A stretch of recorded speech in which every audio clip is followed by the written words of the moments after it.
Finding those levels, too. Look at that four-punch combination. It's a masterclass right now from Shakur Stevenson. That's what you're seeing. A masterclass. And Shakur meets him with straight left hand. Oh, there's a knockdown scored with the left hand.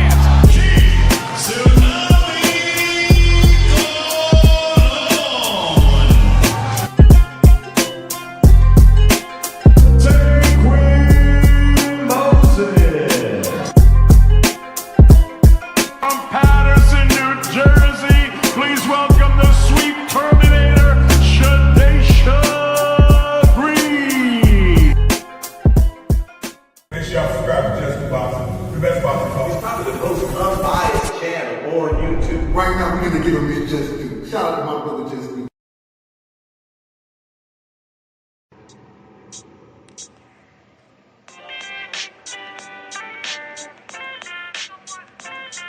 Yo, you know the deal. We back again. We never slacking. Word 'em up. Ladies and guys, whether if you drunk or you high, it's time to pay respects to the illest man alive. If you think you got a point, he'll shrink you down to size. And from there it's downhill like a slinky or a slide. Open your eyes, got a deep connection with the rise, so you might see them jump in whenever they go live. Peep it, this channel blowing up now, it's not a secret. With tons of exclusive interviews to listen to.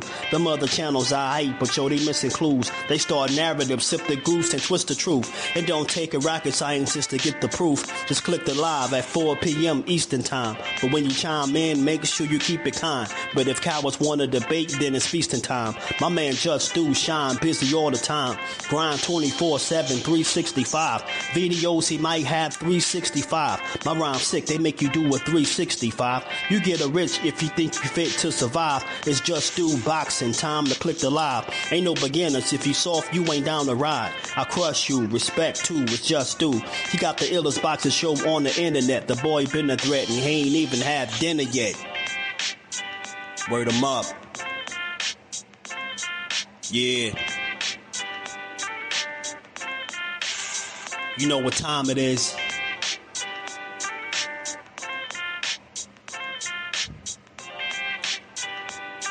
"4 p.m. Eastern. Click the link.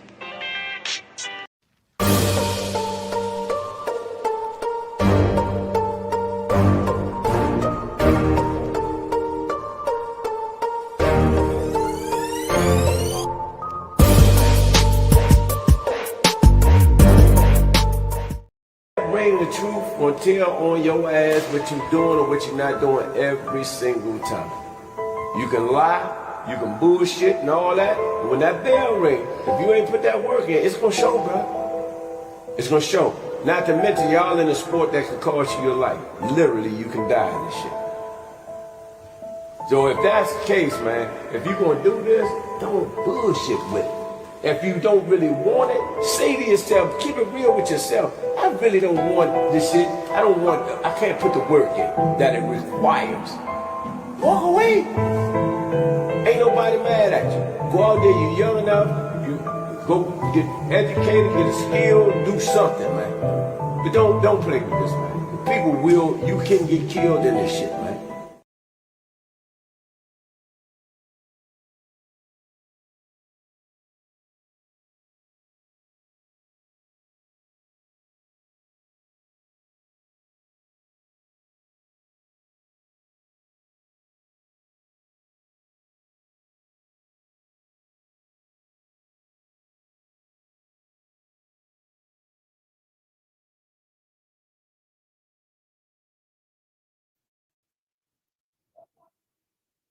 Damn, my bad. I was on mute. I didn't even know. What's good, family? How y'all feeling? We back on this good Saturday, man, to build on this boxing.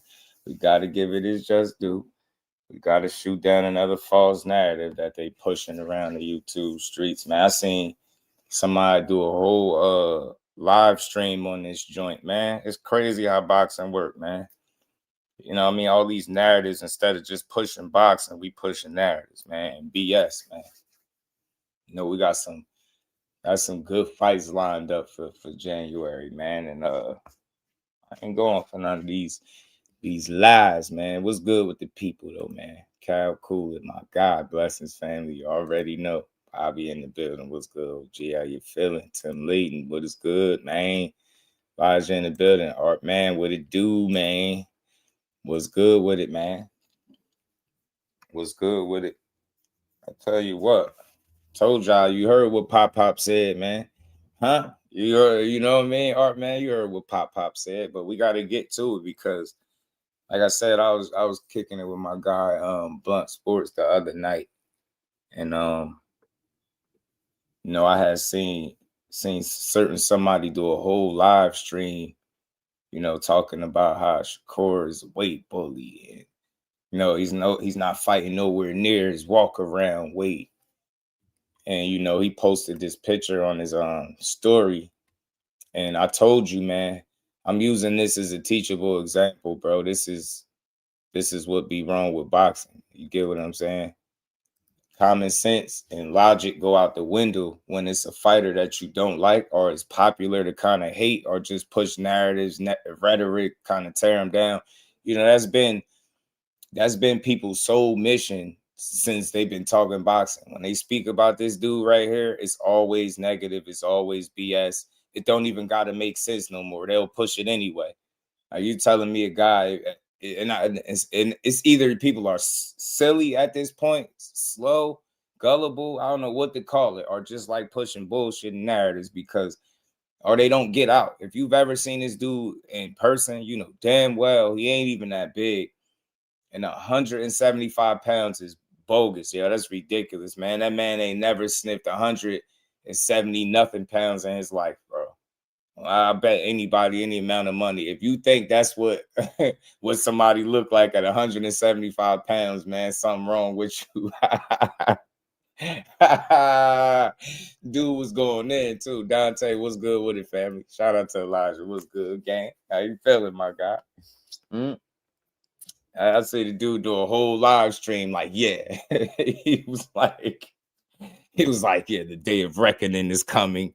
You know, I'm gonna do a whole live stream. I'm gonna unpack this. You know, I'm not gonna miss. You know, yeah, you know, don't miss it. Tune in.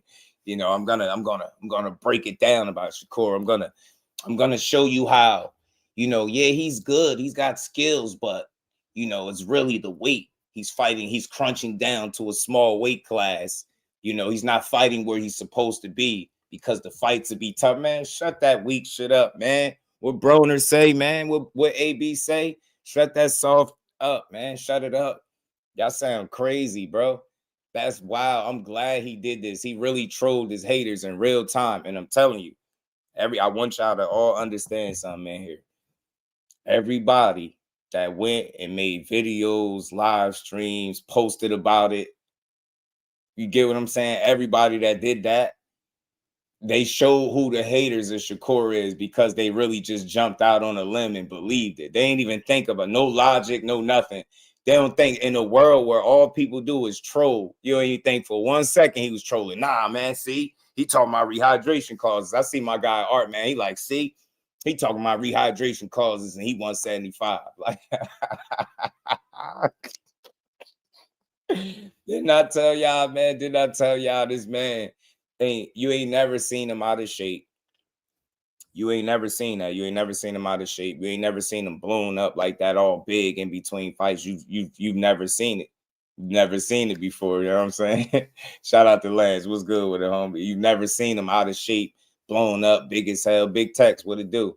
You've never seen that from him. So I don't know what will make y'all think that with a fight, the biggest fight of his life, biggest fight of his career, most meaningful fight of his career, he going to allow himself to balloon up to 175 pounds? You really believe that? So you telling me you think in between fights, Shakur Stevenson is running around a light heavyweight? Man, yeah, I'm telling you, y'all pay attention, man. Pay close attention. I want y'all to pay close attention to this, man. They like, yeah, man, I knew I got him. I got something. They like, yeah, we don't want to talk about this T.O. fight because the more we talk about this T.O. fight, You know what I mean? We know we hating on him, but we ain't gonna bet our money against him. So we gonna just talk about how he a weight bully and see how big he is and how undisciplined he is. And remember, he did miss weight at 130 pounds, man. Remember, he lost his titles on the scale. Yeah, he been weight bullying all his career, man. I told you, man, he really a big dude. He really a big dude. He really supposed to be fighting up at 54. Yo, I don't like y'all. I don't like y'all. I'm using y'all for content from here on out. Dude says Shakur belongs. Shakur really supposed to be fighting at 154 pounds, bro. I'm like, yo, what? Yeah, I told you. This picture right here. This picture right here, it shows you. This is all the proof we need. I told you he been blowing up. Told you he's a big dude. Told you, man, he real big, man, in between camps, man. He be blowing up, man. He's supposed to be not 47, y'all. Not 47. He's supposed to be at junior middleweight. He's supposed to be at junior middleweight. He big homie core for real, Reef. You hear me? Big homie core, man. He said, why ninja scared of a little hydration clause? Cuz Cal, that 175 that he got up there and trolled people, it's fighters. People favorite fighter really run around that, and they in between fights. That's why they like, man, rehydration. Now I mean, they know they guy on fight night gonna be about 175. You know what I'm saying? They know this.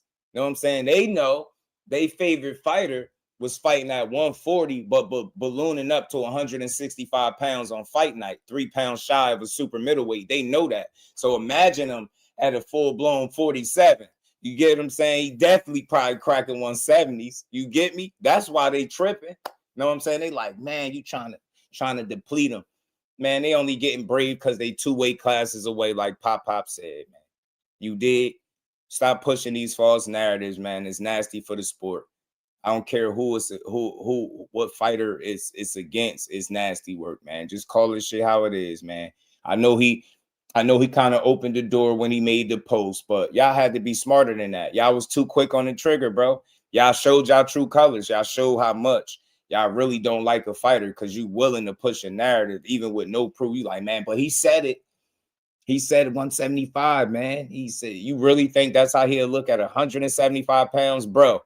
At 5'7", he'll look like a little meatball or something. He'll be pudgy or something. 175 pounds, dude. Bro, he'll look crazy. He'll have a wild build, man. He 175 pounds at 5'7", bro. And y'all act like he play football or something, bro. They just lost their damn minds. But dig this. Y'all. Didn't I tell y'all he was trolling? Try to tell him. They ain't want to hear me, though. They ain't want to hear me, though. What my guy said, had said 155. So shout out to Bodega Ty. He was close, Ty. 148. 148. The man ain't even 150 pounds. Or you think he running around here 175?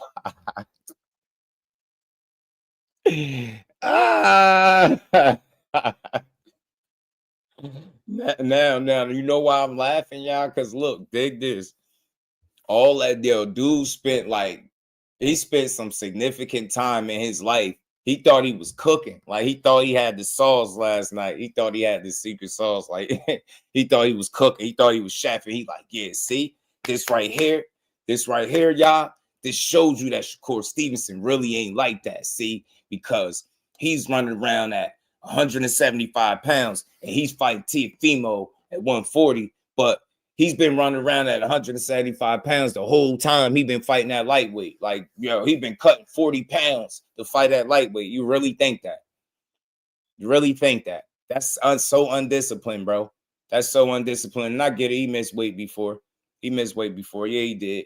You know what I mean? He dealt with it. He moved on, and it ain't happened since. He ain't came close to missing weight since. So, as far as I'm concerned, it's water under the bridge.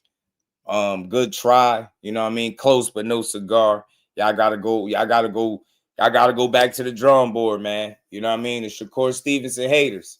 Yeah, man, y'all gotta take y'all asses back to the drawing board. Go find a new narrative. This one ain't last, bro. This one ain't last long. Y'all gonna have to find some new material, bro. Running around, man, at 148 pounds. So you telling me between now and the fight, he got to cut 8 pounds. 8 pounds, bro. 8 pounds, man. Like, come on, man. Dude on point. Muggs, what's good? Lance, what it do? Said that Fundora like that. Bro, man, if you really was 175 pounds, he would be looking like Frank Martin. Yeah, he'd be looking out of shape. He'd be looking out of shape. He'd be looking bloated. He'd be looking fat in the face, all that. Like, you get what I'm saying? And he would really run the risk of having a fat camp. If he's 175 pounds and you got to get down to 140, that's ridiculous, bro. That's 35 pounds. You get what I'm trying to say? Look how much weight that is. Man, bro. Damn, they see it. Bro, they saying he bigger than Boots in his between camps, bro. They ain't no logic whatsoever. I just want to take y'all into the mind of a hater. You know what I'm saying? Of a Shakur Stevenson hater. All logic goes out the window. They dead set on it. He posted it. So it gotta be true. You know, he also posted this too. People so stupid. He said, nah, I'm trolling, Brody. I'm 148. Hey, man. Hey, y'all. As soon as the haters seen this other post, they seen this follow-up post. Bro, think about this, y'all. I need y'all to understand something. People had whole live streams prepared. Like whole live streams prepared. After doing videos and live streams on it, they had whole separate live streams prepared to go in on this topic. And then they probably seen this post, lost their damn mind, bro. I'm telling you. As soon as one of the damn Shakur Stevenson haters seen this post today, they like, damn. So he was trolling. Damn, man. Yeah, you take that live stream down, fam. You done sat there and spent 3 hours lying to the people. You know what I'm saying? As soon as they seen this post. I'm tired of this shit.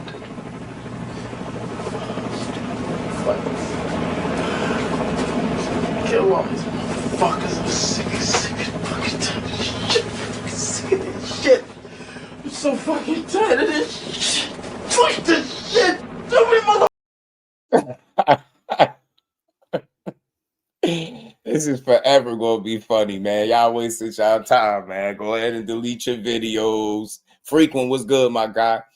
Go ahead and delete your little videos and your live streams and your talking points. You know what I'm saying? It's over. The jig is up, bro. You know what I'm saying? You gotta find some new material, man. Go get y'all pen and y'all pad and go find something else to hate about.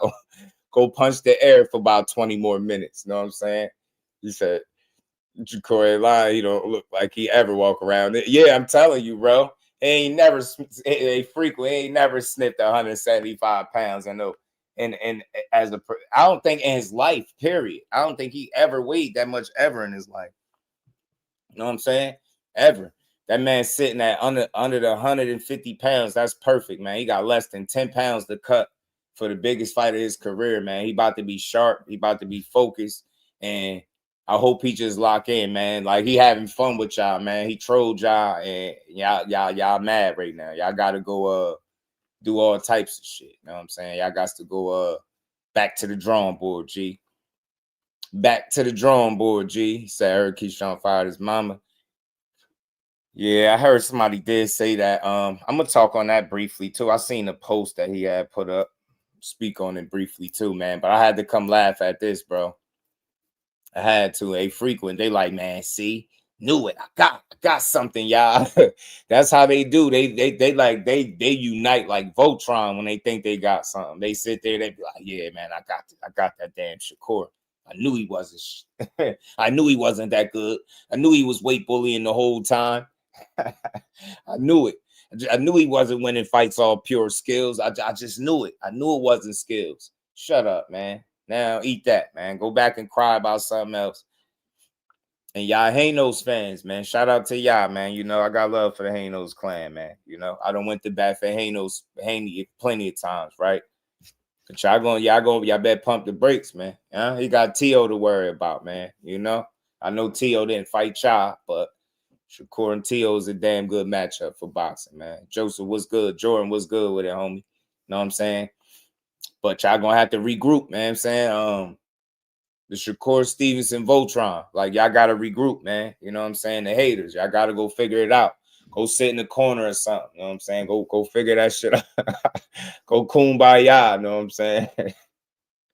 Go figure it out. Go find something else to do. It's all good, Jordan. I'm just here to talk a little bit for a little bit, man. I ain't gonna be here super long. I just wanted to laugh a little bit, but we're gonna talk some boxing though. But it just was funny to me though, how fast this went by the wayside, man. They thought they had one, man. At the end of the day, bro, and I wanted to speak to the super fans of all fighters, right? You know, the Tankamaniacs, the Hanos clan, the Shakurites. I think that's what they call it. Right? I gotta holler at y'all for a second too, man. If you a super fan of a fighter, man, more than likely you probably toxic for the sport. You get what I'm saying? I don't care who you a super fan of. You get what I'm saying? If you don't know how to talk boxing without tearing down the contemporaries of your favorite fighter, you come off as an insecure boxing fan. And y'all go across platforms, reuniting, kumbaya, getting together as a collective to tear down a fighter. It makes you look weak as a boxing fan. Like you don't look confident, and you don't really come off as a person that enjoy what you watching, right? Like y'all super fanned out. Y'all interjecting fighters in conversations where they don't even fit, right? You could be talking about Shakur and Tio, breaking it down. And be like, man, you see, well, he never wanted to fight Tank because he's fighting Tio. Bro, what? That don't even make sense. That's how y'all think? Y'all be that mad? So you telling me Shakur Stevenson fighting Teofimo Lopez next tells you in your mind that he didn't want to fight Tank. So going out of his weight class, giving up some of his advantages, you know, fighting somewhere where he never fought at, fighting the most established champion there and one of the most accomplished guys in the sport. That's proven to you that he didn't want to challenge the guy in his own weight class if he could have got the fight. So what y'all do, y'all get on the internet, y'all make these hit pieces, and y'all try to make it seem like a fighter that had one of the most anticipated pro debuts in the history of boxing needs the clout off any other guy to sell tickets. Is the worst shit I've ever seen in my life. You get what I'm saying? Tio, don't see these haters. Fight your fight. Yeah, hell yeah, style on Tio. She's made DB3, man. Yeah, he love his mom. Sometimes that'd be business. I wouldn't even take that personal, Dante. That's like basically, man, mom, kick your feet up. You got us far enough. You know what I'm saying? We good. But Sonny, what it do? Yeah, that toxic fandom is crazy, man. It'll have you online talking wild, man. Like it'll have you saying all the wrong shit. It'll have you abandoning your logic. You get what I'm saying? All sense of reasoning. They just go run around and say anything, bro. You know what I'm saying? I talk that weight bully shit now. Get what I'm saying? Get me shout out to Cut. What's good, homie? So Shakur always say he little. Yeah. Nah, they don't. They just ignore it, bro. That man sat up on the Breakfast Club and told you he don't got to cut that much weight at 135 pounds. And the next day, he posts a picture that say 175 pounds, and they took it and ran with it. Yeah, I knew it. Knew he wasn't disciplined like that. See, he ain't really that good. I heard dude going in yesterday. He was like, man, he ain't really that good, man. See, it's really the weight helping him win fights. Hey, man, chat, let me ask y'all something. Y'all watch Shakur Stevenson fight. For the people that watch the fights, do he win his fights because of weight or skill? I'm trying to see something. Like, is he get in a boxing ring? Is he like so much, extremely bigger than everybody he fight? You get what I'm saying? He wasn't super way bigger than Williams Zepeda. Artem was bigger than he was. You get what I'm saying? When he fought Artem. De Los Santos ain't the smallest of guys. But ain't nobody knocking. And shout out to, I think, my guy Dante, because he brought it up. De Los Santos blew up to what, like 200 pounds? 200 pounds in the offseason and had to lose all that weight. Did anybody say anything to him? That man blew up to 200, fighting at 35. Get what I'm saying? CJ, what it do, homie? Skills, you get what I'm saying? But they'll tell you, nah, man. Nah, it's because he crunching down in weight, man. It's because he really supposed to be at 54, right? He really supposed to be, you know what I'm saying? He's supposed to be fighting Erickson Lubin and them. He really supposed to be up there. fight Charlo. Like, imagine Shakur fighting Charlo. That's what they telling you. That's how bad they trying to prove this point right now. That's how bad they trying to prove that he heavy. He should be at 54. Just think about who had 54. Imagine Shakur and Charlo. Shakur and Lubin. Like in an actual boxing ring at 54, though. See what I'm saying? That's how ridiculous these people are, man. You don't have a leg to stand on, man. You don't. You don't, man. He fighting Tio. Why y'all keep talking about all this other stuff? And y'all Devin Haney fans too. Y'all need to chill, man. Y'all gotta slow down, bro. Y'all just got out the ring with Brian Norman. Chill, man. Chill, man. Y'all know his levels. If y'all don't believe me, just go ask Bill. You know what I'm saying? Just go ask Bill.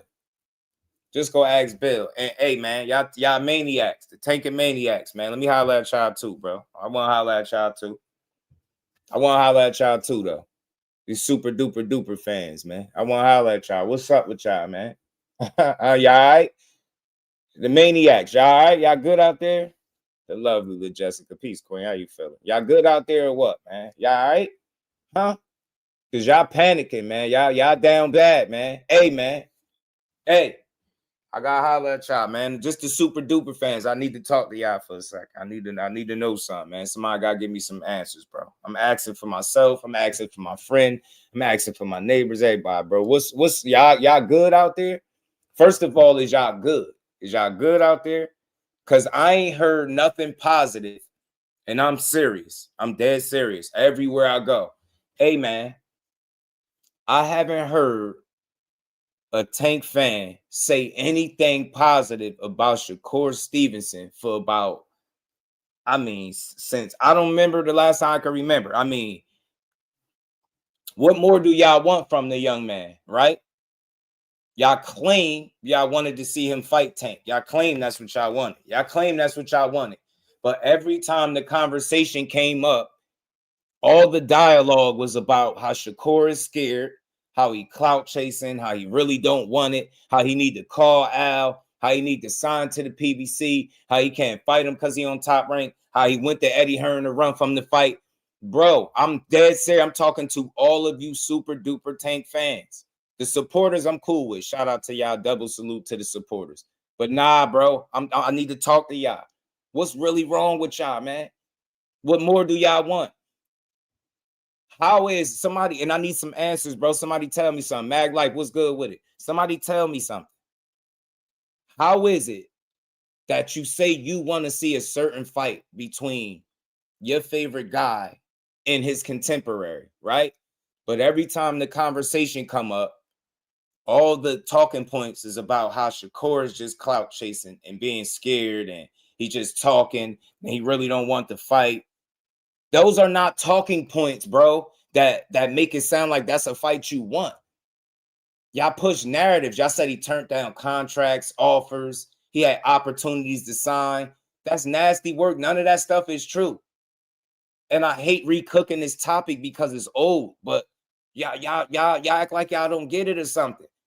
Y'all told me all along he do what he want. He move at the, he moved to the beat of his own drum, right? If he want to fight, his handlers have told us for years, if he want to fight, then he get a fight. You don't send him shit. He the A side, he the face. If he pick you, then he pick you.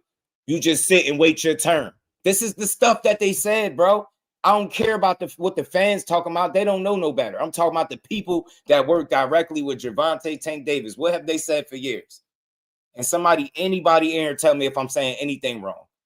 Have they always said that? He got the best team in boxing. Is he the face of boxing? Absolutely. All this stuff, right? You don't send him anything. If we choose you, we choose you, right? How do we then get to rewrite those rules when a certain fight don't get made? Now, when he don't fight Shakur, was because of Top Rank. Once upon a time, we knew that wasn't true. You get what I'm saying? Then they ran with this shit online that he got sent the offer in a contract. We knew that wasn't true, right? Then they said he ran to Eddie Hearn to get away from him. We knew that wasn't true. Oh, now he working with Turkey because he know Tank don't like Turkey. That's not true. Like, at what point, bro, do people just call boxing for what it is and stop spinning the narrative? I'm just trying to highlight something for y'all. Talking like that creates an environment that makes it sound like you do not want to fight. There's no way in the hell you want to fight when everything that's coming out your mouth is the guy on the other end is somehow scared of him. I want y'all to really hear me out, bro. Hear me out. I need y'all to hear me, bro. Listen to me good. What logical sense does it make for a competitive fighter? And I'm not even talking about skills right now. I'm just talking about the competitive nature of Shakur Stevenson. This young man, has been groomed and brought up, not just traveling the US of A, but traveling the world, fighting the best fighters in the world, where you can't pick who you fight. You just got to show up. You got to be on point. You got to be on weight, right? And you just got to show up and fight the best guy on the night. That's how he brought up. That's how he's been brought up. What logical sense would it make for him to turn professional, build himself up to this point where he can make this big fight, and then he don't want it? I'm just talking logic here. What would you have based on the way he's conducted himself ever since he was an amateur all the way up into a pro? If you know, you know. I'm not talking no narrative driven shit. I'm talking about real shit. Do you know that it's no contract, to my knowledge? And if y'all got different information, please share it. No contract that's been on his table, on his desk, where they say, hey, Shakur, you want to fight this guy? And he turned it down. That hasn't happened. The only thing that's happened is people created these narratives. But I just need to know from the Super Tank fans, how does that mean how do y'all want to fight that you put up so much resistance to when it's time to talk about it? We don't want to talk about how they can sit down and get the fight made. None of that. We want to talk narratives and stupid shit. Get what I'm saying? These fans are crazy, bro. I thought y'all wanted to see fights, but y'all created an environment that makes it sound like y'all don't want to see these fights. Everybody's scared of your favorite fighter. Nobody wants to fight your favorite fighter. The only guys that want to get in the ring with your favorite fighter is all of these lesser guys. Alden, what's good with it, homie? You get what I'm saying? Like, it's not adding up. If everybody is scared to fight your favorite fighter, who is he going to fight? If we know for a fact, right? If we know for a fact, the only person that is turned down an opportunity to fight Gervonta Davis is Vasyl Lomachenko, then what are we talking about? All that other stuff is hearsay. It's false narrative driven. It's no substance to those conversations and talking points, bro. That's all I'm saying. Like, people do not know how to talk boxing without trying to tear down a potential contemporary of their favorite fighter, bro. You get what I'm saying? Now, people said for years, Shakur never wanted this fight. He just clout chased off him, right? This is what he said. This is what they say. But you fast forward to today. Right? What did Shakur say after him and Tank had that last back and forth? What did he say? What did he say when they had that last back and forth? Tank said, what? Get it out the mud. I'm turning my back. Basically, I ain't fighting you.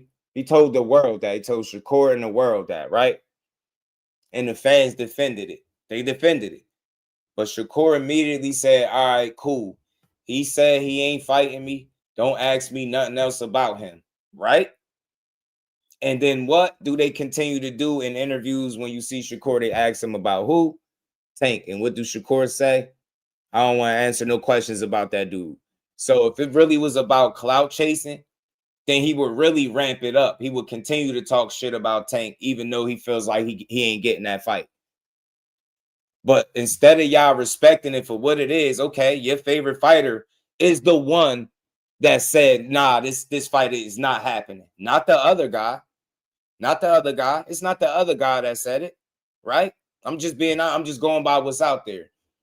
Ever since we've ever heard of them two fighting each other, Shakur Stevenson has never said once that I don't want the fight. The fight ain't happening. Shout out to my guy Conquest. What's good with it, bro? Ramon, what's good? He has never said that. In fact, the only time he has alluded to that is after Tank let him know, look, get it out the mud. I'm turning my back. I ain't fighting you. End the story. All right, Core moved on, right? Shout out to Teach. You get what I'm saying? He moved on. He said, yo, just don't ask me nothing else about him. Like, he doing what he doing. I'm focused on what I'm focused on. You get what I'm saying? And furthermore, instead of crying over spilled milk, Shakur Stevenson did what? I think he went and found the best opportunity out there for him possible. And this is where I know that people are fake. This is why I know people are fake. Facts teach. Facts. Something that they didn't want him and Tank to do. They didn't want them to get on the phone. They said that was stupid. They said Shakur needed to call Al Heyman directly. And no fighter has ever done that. In the history of Tank Davis fights, nobody has ever done that. But that's what they said. Nah, sitting down, talking, that's stupid. Why do that? Remember, Shakur suggested that. They said it was stupid. Of course he'd say that. That's stupid. Why do that? He do what we say do. He take what we give him. Right? He do what we say do. They had that kind of energy. Didn't want to sit down with him, but it goes to show you he sat down. Him and T.O. got on the phone, and then they got a fight. Get out of here, man. They ain't want that shit. They ain't want it. So look, dig this, man. He stopped talking about this guy, right? He left it alone. Look, don't ask me about him. He said that most recently in one of his most recent interviews. Look, don't ask me about this dude. Leave it alone. I'm not fighting him. There's nothing to ask me about. He said he ain't fighting me. There's nothing I can do. There ain't no clout chasing. If he really wanted to clout chase, then he'd keep using his name in interviews. He's not doing that. But what he did do, and y'all tell me if I'm tripping. Y'all tell me if I'm bugging, y'all. The biggest fight for Shakur Stevenson was obviously with Gervonta Davis, right? That was the biggest fight for him, right? That's what he said. That was the Super Bowl type fight for him, right? The minute that didn't happen, he moved on, right? Tell me, outside of Tank Davis, you take Tank Davis off the table, what's a bigger opportunity than the one that he got right now? Hey, y'all, this, and I'm going somewhere with this. I'm just highlighting the mentality of a Shakur that the typical hater just refuses to acknowledge. If this was a guy that wasn't chasing greatness, if this was a dude that wasn't trying to prove himself, why in the hell is he fighting Teofimo? Why? He literally, after the Tank fight, it ain't just happened 1, 2, 3, but after that opportunity, the next biggest opportunity, I think, for him is the one that he got. So if you a guy that's out there just trying to clout chase, fight mediocre opposition, not fight guys that's on top of their game, then why the hell would he be fighting T.O.? He legit went and found the next best opportunity that is deemed a challenge and is dangerous. He moving up a division to challenge the #1 guy there. I don't care how you feel. Go argue with your girl, go punch the air. I don't care what you do. He went and found the most established 140-pounder, most accomplished 140-pounder out of all the champions. More accomplished than Hitchens, Matias, Puello. That's who he fighting. The guy that beat the great Vasil Lomachenko, right? The same one that the Devin the Dream Haney beat, the great Vasil Lomachenko, right? That's the guy he chasing, that beat Vasil, that beat Josh Taylor, right? That ain't lose a fight since he got the 140. That's the guy that's the reigning WBO champion, Ring Magazine champion at 140. That's the guy that he pressed up on. And how do I know this? Because Teofimo said it himself. He wasn't in Shakur way. Shakur came messing with him. That's what he pretty much said, verbatim, right? Or should I say paraphrasing, right? Basically said, man, you came messing with me. I wasn't in your way, right? He pressed up on him, reached out to him. Hey, man, what's up? Let's fight. That's what a real one do. But a hater, a fake ass boxing fan will get on this internet and talk for 3 hours about shit that they can't validate and prove with nothing that he's done in boxing. You can look at the way he moved right after he realized he couldn't get the biggest opportunity for him. He went on to the next best thing. He didn't say, let me get a tune-up fight. Let me just get a stay busy fight. Hey, man, let me just get another Prudential Center North at home fight. Nah, man. He went for TL. Hey, man, I need to know. Hey, man, you super fans. I need to know, is y'all all right? Do y'all hear me out there? Do I need to speak a little bit louder, bro? Because I know my voice travel. Is y'all good out there? How come y'all so simple-minded to acknowledge where you can't acknowledge the fact that this man really went and put himself in position for one of the biggest opportunities? the biggest opportunity. Think about something. Tank is the biggest fight for him, right? Cool. I can't get that. Now Teofimo is the best fighter he's fought, and in another weight class, and a legit reigning champion in the division. And you still complaining. Y'all still up here talking about clout chasing and shit. That's somebody that's trying to be great. And you know what? I know why y'all don't want to talk about Teofimo and Shakur fighting. I know why. Because look, it's a 50-50 fight. The kind of fights that you say he don't be in. It's a fight that he could lose. The kind of fights that you say he don't be in. Everybody he fight is somebody he sparred. Everybody he fought is the top ranked diet. So is T.O. part of the top ranked diet too? And notice something, right? Notice something. They always complain about him. He trying to be like Bud. He trying to be like Bud. In many ways, he might be. He might have learned the game. Because guess what? Guess where he not at? He not at top rank. And he currently participating in the biggest fight of his career. Sounds very similar to Bud, right? Bud had to leave top rank to get the biggest fights of his career. Ain't that what Shakur Stevenson doing? Ain't that what he doing? Left top rank, turned down that $3 million per fight that they had, that deal to go get the biggest fight that he possibly could get.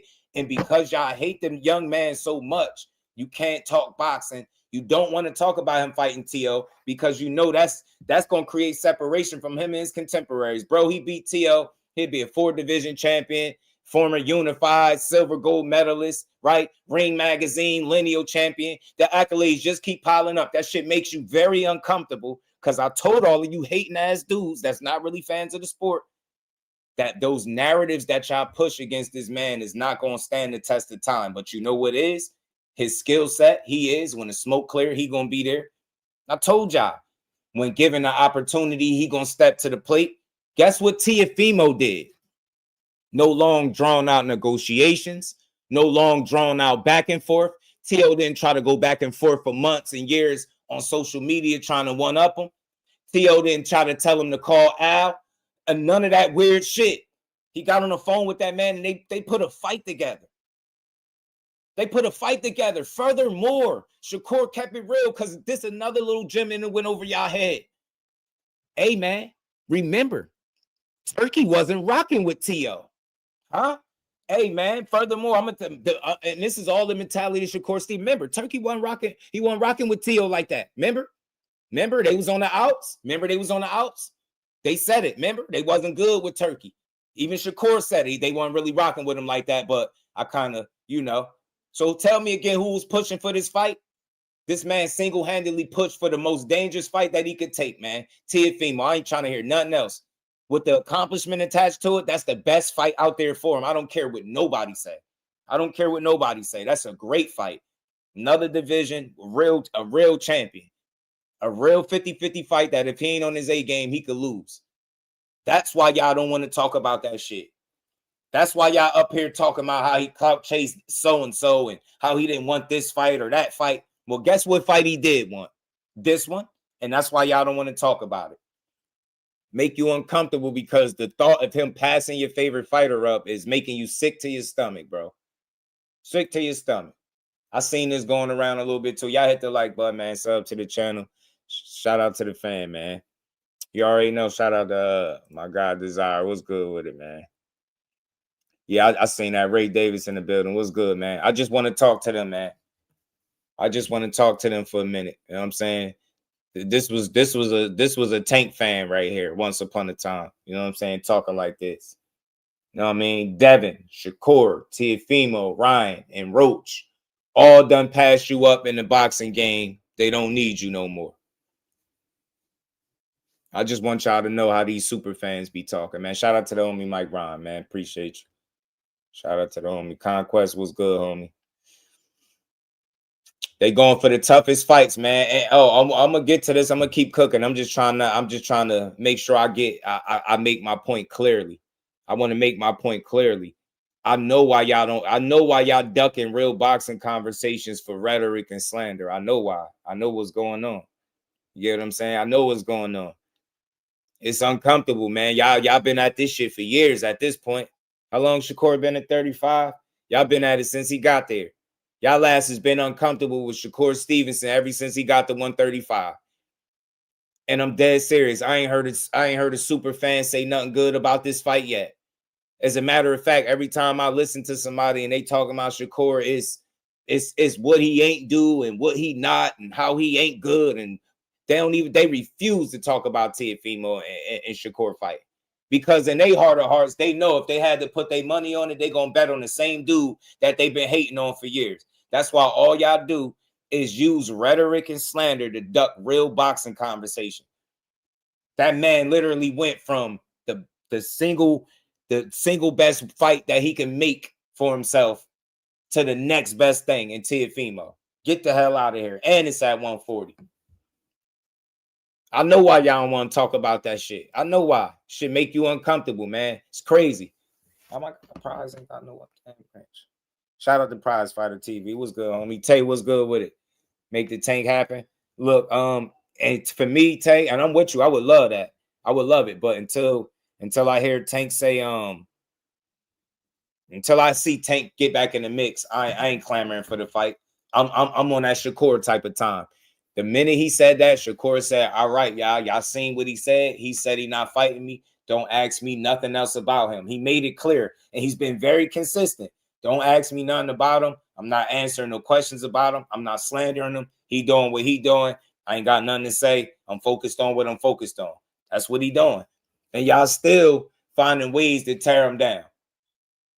The man is doing what he should be doing. A fighter as good as Shakur Stevenson need to be in the ring with a guy like Teofimo.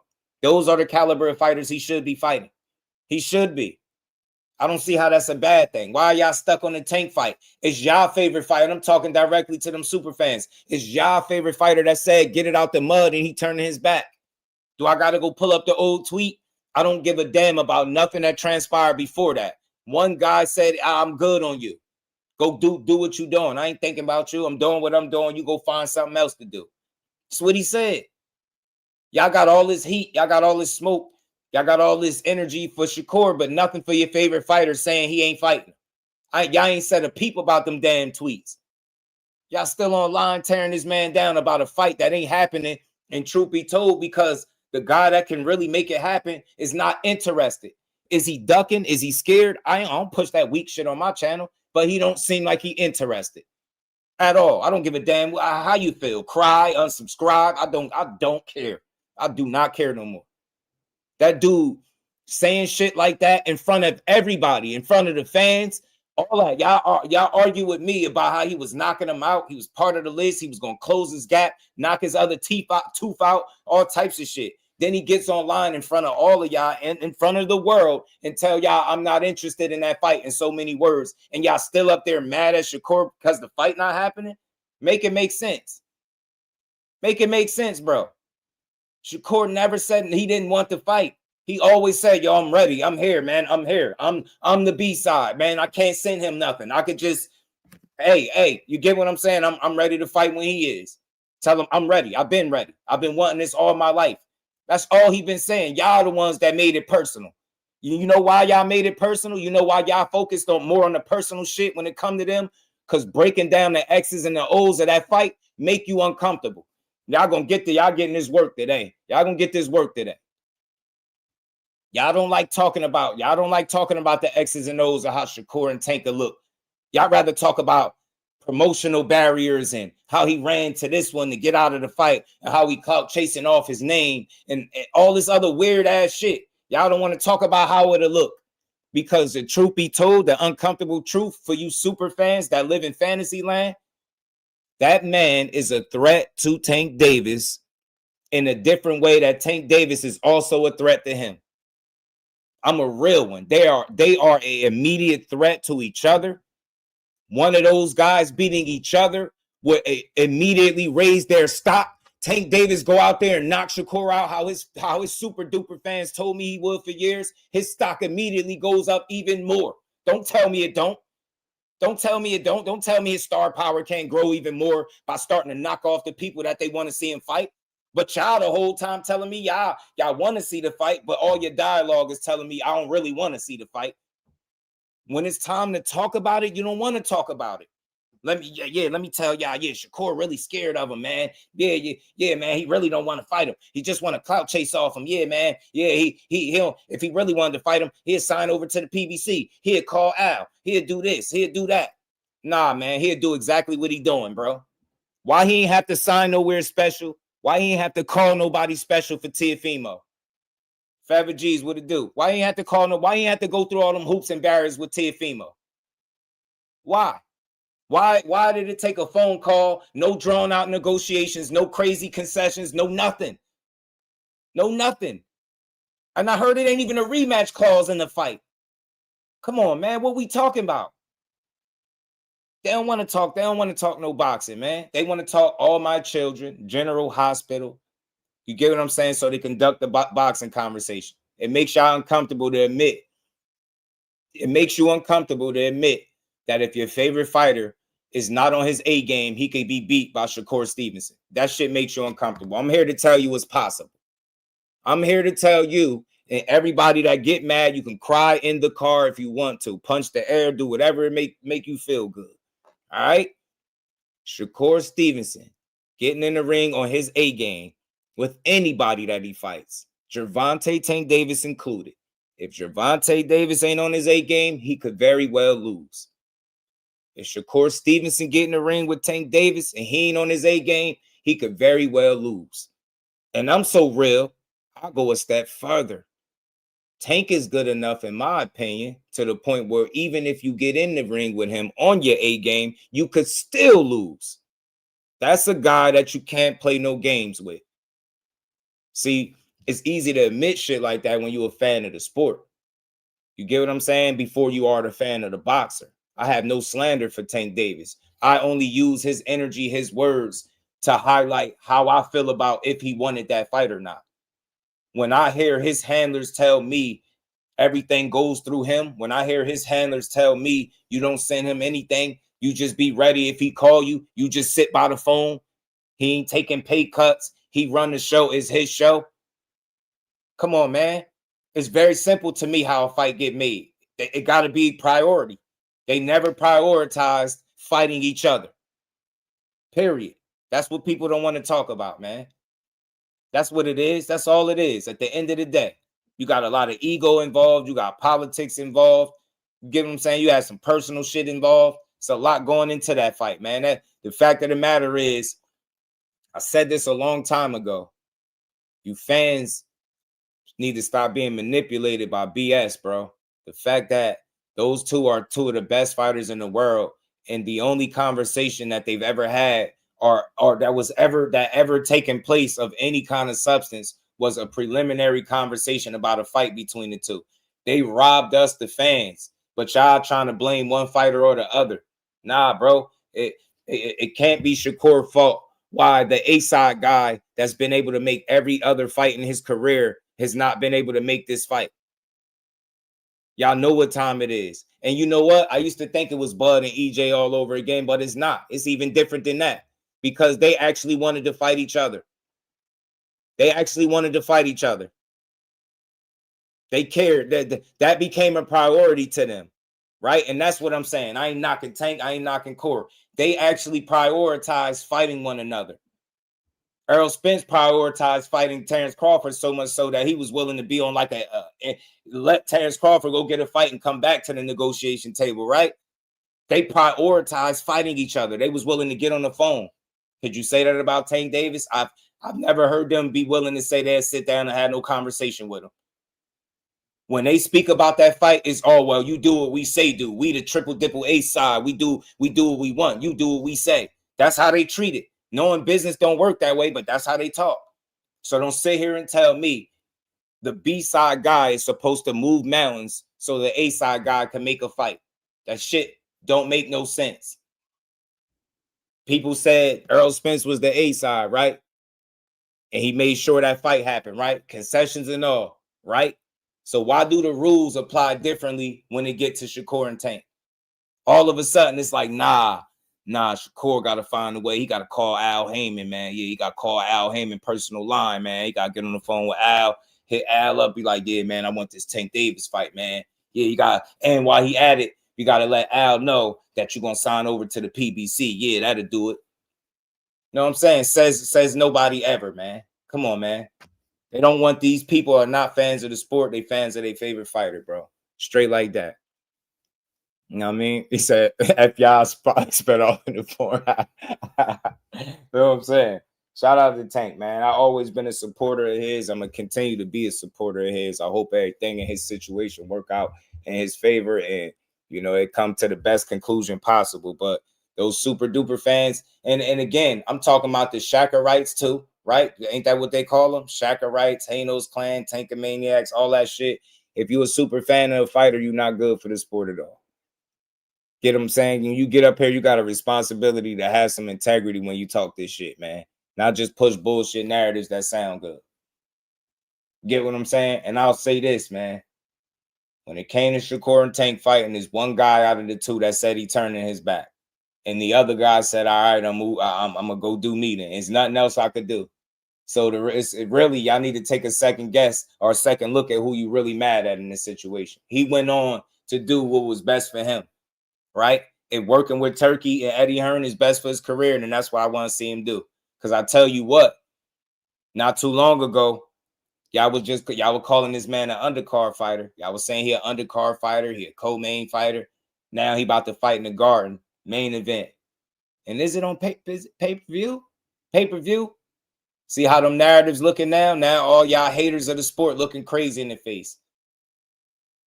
Y'all said Shakur Stevenson wouldn't be able to make no money without your favorite fighter. That's what y'all said. That's y'all get on y'all platforms and y'all say, yeah, without him, you can't make no money. Y'all get in comment sections, without Tank, he can't make money. Now he currently in the biggest fight of his career, money-wise and all that. It's crazy, man. It's crazy how tables turn, man. Teofimo and Shakur need to be saluted. I ain't gonna say pat them on the back for doing what they supposed to be doing, chasing greatness, right? But I at least commend both of them, both teams, both fighters. You get what I'm saying? All parties involved, because this is exactly the kind of fight that people be scared to risk it against. Shakur is willing to put everything that he's gained up until this point, undefeated record, accolades, reputation, right? He ready to put all that shit on the line and fight a guy that's proven to be one of the absolute best fighters in the world, despite having one loss, right? Has some questionable performances and all that, but it's part of the sport. He's still fighting one of the best guys, the most accomplished and established fighters. You get what I'm saying? And I feel like when people stay stuck on stupid, and staying stuck on stupid is still talking about Tank and Shakur fighting. That conversation is by far one of the most dead conversations in boxing, because one guy is out of commission. You don't even know when he's coming back. Just let that man work through a situation. Then when he get back, talk all the shit you want. But until then, that conversation dead. But the conversation that's not dead is that you got some of the Tank haters now saying Shakur, Teofimo, Ryan, Roach, they all passed them up in the boxing game. They don't need them no more. And this went from a Tank lover to a Tank hater. Now, I don't even look at it this way. I wouldn't say that they all passed them up, right? Because they still got a ways to go, man. Tank had a real impact on the game, brother, whether you liked it or not, whether you felt like you liked who he fight or not. So it ain't gonna just be easy to pass him up. But the right way to move in your career is to do what's best for you. Make the best next move for you possible. And I'm telling you now, that's what I believe Shakur done, especially if, you know, in January he finds a way to come out with a win. If he can beat Teofimo Lopez, then this would be proven to be one of the best moves that he could have made in his career. And again, it's just a shame that more people are not talking about it in terms of like X's and O's and breakdowns of the fight. They rather talk about this. Oh, man, he said he needed rehydration calls for Devin. He ain't at 147 pounds, bro. Let's talk about this fight. You know what I'm saying? He got to get through Tio. You know what I'm saying? You lose to Tio, you already know you know what they going to say. You think they still want to fight Shakur if he lose to Tio? So if you Shakur, you locked in, you focused on Tio, man. Yeah, that's all that should matter. Shout out to my dog, Irvin Mack. Tank fans is different. They mad Shakur even want to fight Tank. Yeah, man. I always separate his supporters from the super duper fans, man. And I get it. People don't like the Tankamaniac label, but some of y'all really that. Y'all, if you can't talk boxing without tearing somebody down, you a super fan of a fighter. more than likely. Sir Senior, what it do, homie? OP, my dog, what's good with it? How y'all feeling? Shout out to the fan. Hit the like button, y'all. We just gonna keep building, man. We just gonna keep building. It's gonna keep building, man. Just gonna keep building. But like I said, man, this dude did a 180, man. Nah, I see you, Irvin Mack. You ain't blocked. Hell no. You ain't blocked. I see you, my guy. And McQueen, what it do? What it do? But yeah, man. This shit is out of hand right here, man. The super duper fans, I ain't done yet, man. I got some more for y'all. I gotta holler at y'all, man. I gotta holler at y'all. And this is how you know when people are super duper fans, man, because look at Lamont Roach's story, right? Lamont Roach is a prime example of how people really don't like boxing, right? And how they really don't root for these fighters outside of their favorite fighter, right? Case in point, Lamont Roach was sort of like an unsung hero, right? These people, when he got picked as a Tank Davis opponent and the fight got lined up, right?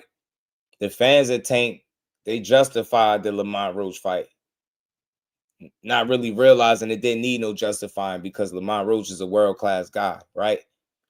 But they went from bigging Lamont Roach up as a legit challenger, right? Dig this. They went from bigging him up as a legit challenger because it was convenient to do it because their favorite fighter was getting in there with him, right? So they built Lamont Roach up, said how the fight will be good. They know each other. Lamont Roach is not an easy fight. X, Y, and Z. Cool. They fought each other as kids and all of this different stuff, right? So Lamont Roach finds himself 15 to a 20-1 underdog in some odds, right? He gets in the ring and proves so many different people wrong. And instead of people celebrating Lamont Roach as another player potentially in the game of boxing, in the sport of boxing at 35 or whatever, just in the sport, they tore him down. They shitted on him for doing interviews, right? He fought the biggest fight of his career that a lot of people thought he won. And they felt like Lamont Roach was supposed to just disappear, not do interviews. Then they turned on him. He went from being a worthy challenger, a real opponent, you right, a good fight. You know what I mean? It wasn't nothing wrong with him fighting Lamont. Lamont's a world champion. He went from being a world champion in another weight class to him being a bad guy. He the sucker. He celebrated the draw. He was on the draw tour and all this different stuff. And they still to this day, they tearing him down. Then he gets another draw and they celebrate knowing that it's a really good case that he won this fight if you really went back and watched it. They know it. But because there's more fans of a single fighter than the sport, they tear Lamont Roach down and everything he doing, right? I'm hearing people say they hope he don't get a rematch. They hope he don't get other opportunities. They hope he get knocked out. All because he did interviews after having the biggest fight of his life. Nasty work. Nasty work how y'all did Lamont. Nasty, nasty work. Devin Haney. How they did Devin Haney. They clowned him for getting cheated by Ryan. Turned their back on him for getting cheated by Ryan. Right? Said he was broken, damaged. Wasn't going to look the same. He fight Ramirez. What do? They overly critical of the performance. He's never going to be the same. He fighting shell shots. He finished. Right? Just like I picked Brian Norman. They picked Brian Norman. He ain't the same guy. This and that going to happen. They was wrong again, but instead of giving them credit for going out there proving them wrong, they continue to tear Devin Haney down, right? And they do it. They doing it with Shakur. They doing it with Shakur and Lamont right now. And what do all of these guys got in common? They all was potential contemporaries of one fighter, Gervonta Davis. So y'all have literally created an environment where my fighter is on the pedestal. The rest of these fighters ain't good. Everything they do outside of Tank Davis is not good. It's a bad thing. It's not the right fight. It's not the right move. Shakur is cherry picking. Lamont Roach, only good. He's not that good. You get what I'm saying? Y'all start calling him a gatekeeper after your favorite fighter said it. It's just like, at what point do you appreciate boxing when somebody show you what you didn't think they couldn't do? You didn't think Lamont Roach was going to make it to 12 rounds. You didn't think he could stand up and fight back that good, and he did it. How then is he some type of sucker today? This is the same sucker that went blow for blow with your favorite fighter, that stood up to the bully, so to speak, right? One of the hardest punchers, you know what I mean, most dangerous guys in the game. That should have earned, you know, Lamont some more fans. But nah, he's a sucker. He ain't this, he ain't that. You don't wish no good on him. You don't wish no good on Haney. You get what I'm saying? You don't wish no good on Shakur. You don't wish no good on Tio. You don't wish no good on Ryan. Shit just goes on and on and on and on and on. And it's like it get to a point like I gotta ask y'all, how much do you even appreciate boxing, bro?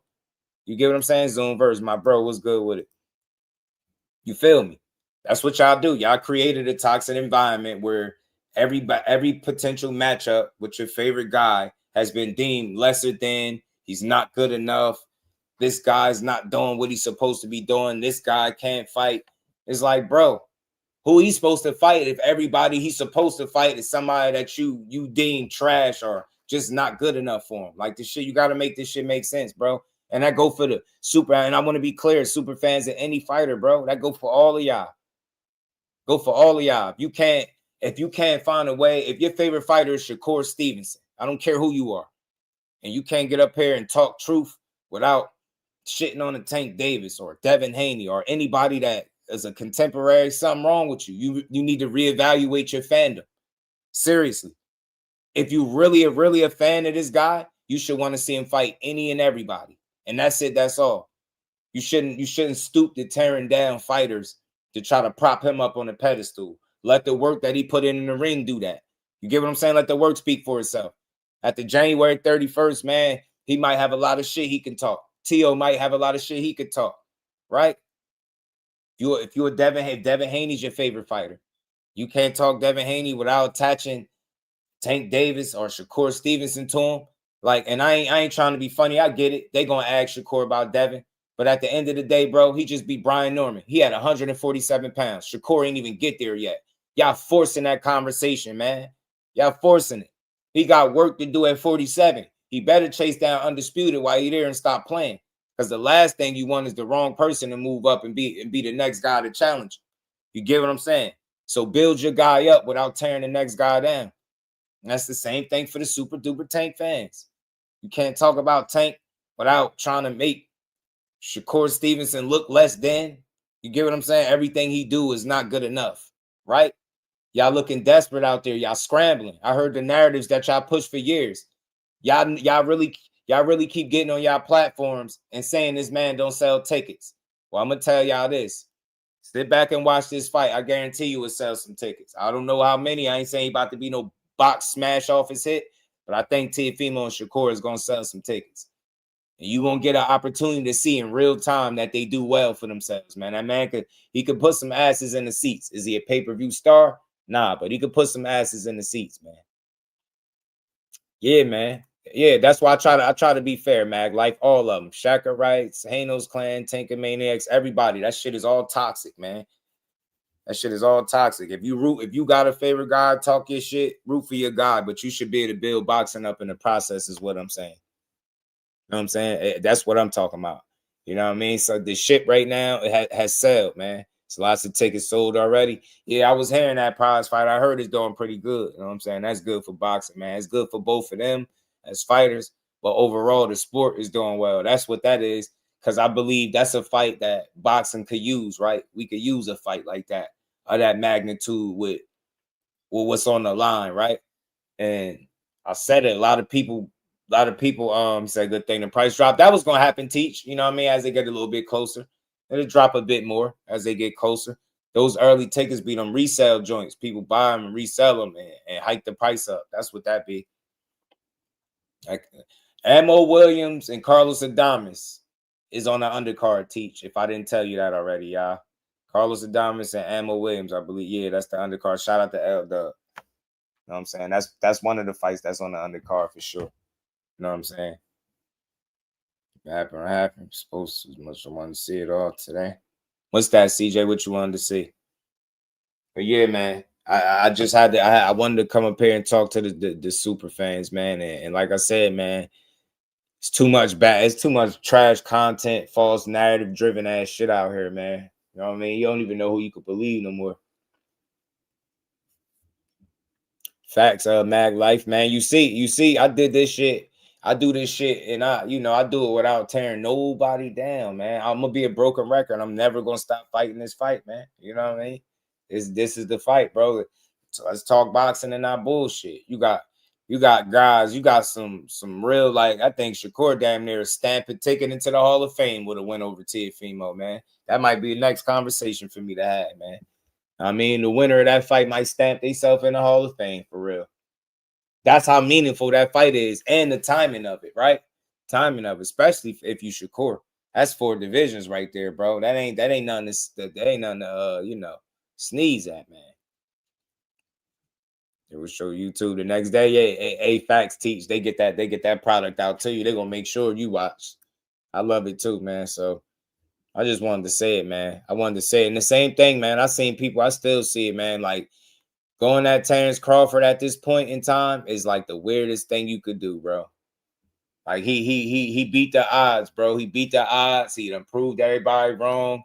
He's still at the top of the game. It ain't no way you could dislike what Bud is doing right now, bro.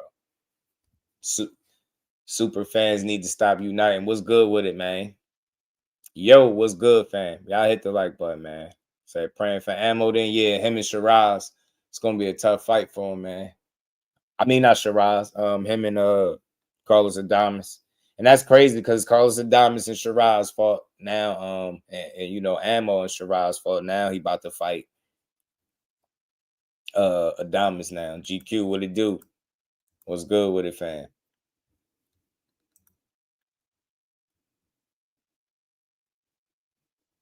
Hall of Fame talk going really, yeah. I'm gonna have that. I'm gonna say that for the next live for sure.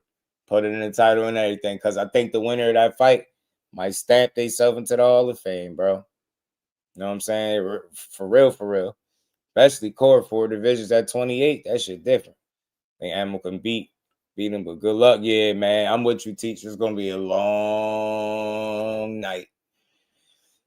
Better be prepared. But yeah, man, real quick, just so everybody know, man, what brought me here, man, false narrative of the day, man. Shakur is a light heavyweight, y'all. He be running around 175 pounds, out of shape, you know what I'm saying, weight bullying.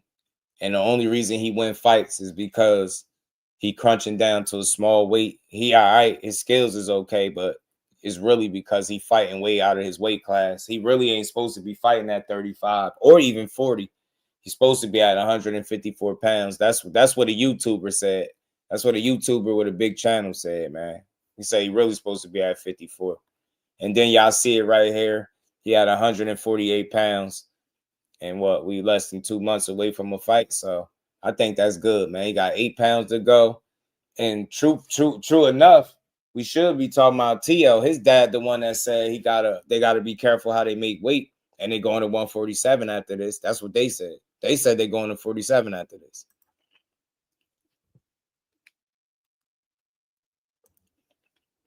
Right, 2 cents. They jumped all over. They was like, yeah, man. Hey, man, it's damn light heavyweight. I knew he was tricking the game. Knew it. I knew he was cheating all this time. I knew he was. And like I said, man, I like the way he moved on, man. I like how he moved on, and I like how he went and got the next best opportunity for himself, bro. It could be. It could be a lot closer. Could be. Could be a lot closer or more competitive. I don't know which word you want to go with. I could say I could see it being competitive. I could see it being close. I could see it being a good fight. You know what I mean? But yeah. They ran with it, Teach. They ran with it. I'm telling you. They ran with it. They ran with it, bro. Shout out to my homie, man. I appreciate that. That's love, man. Shout out to GQ, man. Appreciate the 10-piece, man. So respect to your grind. I know any dad want to hear boxing, you on YouTube stream. Love, man. You know it. Trying to get boxing is just do, man. I try to listen. I know I ain't gonna be perfect, y'all, but I'm gonna be fair. I'm gonna be firm. I'm gonna be real. and I mean this message to the YouTube space. If you really dope as you say you are, if you really the best like you say you are, if you the best to do this, then you should be able to talk boxing without pushing false narratives and rhetoric that tear the fighters down. You dudes got hundreds of thousands of subscribers, but instead of creating an environment where you educating and informing and making people aware, the only thing y'all do is show how biased you are and how much you really don't enjoy the entirety of the sport, just certain fighters. Like if you can't appreciate, you know, a Norman, a Devin fighting a Brian Norman, you was what's wrong with boxing. You shouldn't have had nothing negative or bad to say the next day. You can't appreciate a T.O. being willing to fight Shakur after saying no to so many people and Shakur jumping up a weight class to go do it. If you can't appreciate that, you probably really don't like boxing all that much. Like, it's not that much to be mad at. Like, and all I'm saying is, I want to be clear, bro. I'm Jersey for life. I'm Jersey strong. It's through my veins, bro.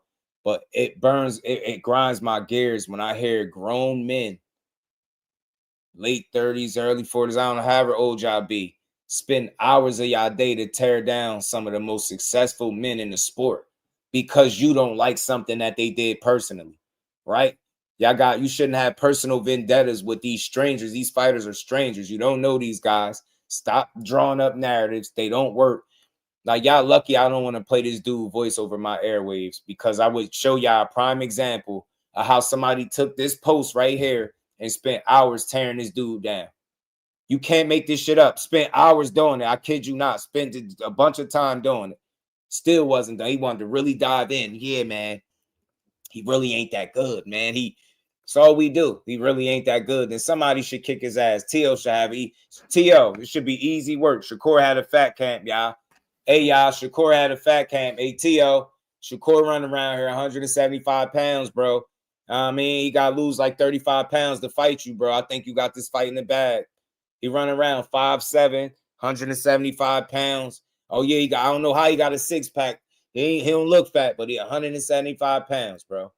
Now, I mean, a light heavyweight, bro. You got him, T.O. You got him. You know what I'm saying? He going to have a whole fat camp. Shout out to Blaze, man. Shout out to my guy, Superman. Much love to the homie GQ for the love, man. And we ain't never got to box again. Well, right. well. I already been getting these, but now it's time for you to get your just do. Shout out to my dog, man. Yeah, man. They went crazy, man. Yeah, narrative shooting at narratives. I'm telling you.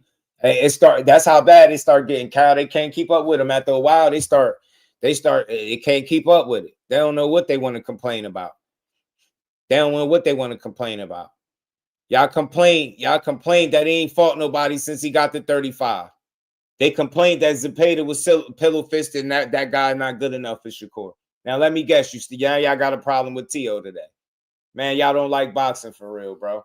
Y'all don't like boxing. Y'all don't like no damn sports. Y'all might as well go watch hockey or something, man. 75-5. Yo, facts. Here look. I'm telling you, he look like Bud. He damn sure. I doubt if he had a six-pack at 175 pounds, bro. At 5'7", he'll look big, man. He'll look heavy, fat in the face, something. You know what I'm saying? But good shit, Core. Trolled the hell out of y'all, damn idiots. Ain't nowhere near it, bro. 140, bro. Ain't even 150 pounds. That's crazy. Crazy.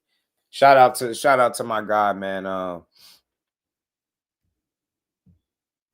Planet 619 bid. He says the reason I fell back on the boxing talk. Yeah, man.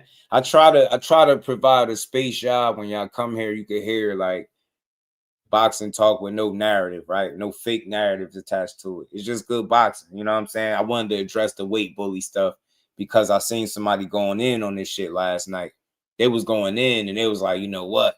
You know, I got another live stream coming up. I'm gonna talk about this some more. You know, I'm gonna break it down and how, you know, he really should be fighting at 54. Like, the narratives don't stop, bro. He should be fighting at junior middleweight. It's crazy. Crazy. He ain't got no junior middleweight frame, bro. That dude don't look like he should be fighting at no damn 54. That's crazy. That's crazy work, bro. It could be a slow fight, but it still could be a good fight. You know what I'm saying? I think it still be a good fight. And you haven't seen T.O. in too many boring fights per se, right? I think I think they do enough stuff differently that it'll lead to an entertaining fight, an intriguing matchup. I ain't saying you're gonna be jumping out your seat, but come on, sometimes a chess match is cool and calm when you beat somebody ass. Hannibal, what's good with it? That's why he's punching on guys like that. Nah, truth be told though, 2 cents. And shout out to Planet 619, man. Appreciate the love, appreciate the support, man. Y'all hit the like button, keep supporting the grind. We're gonna keep and we ain't never got to box again. Well. I already been getting these bets, but now it's time for you to get your just do. You know what it is, 2 cents. From what I know, direct shout out to Free Smoke too, man. From what I know, he spars a lot, oftentimes with guys that be a lot bigger than him too. So like seeing him do that with guys, like that's shit he do normally, right?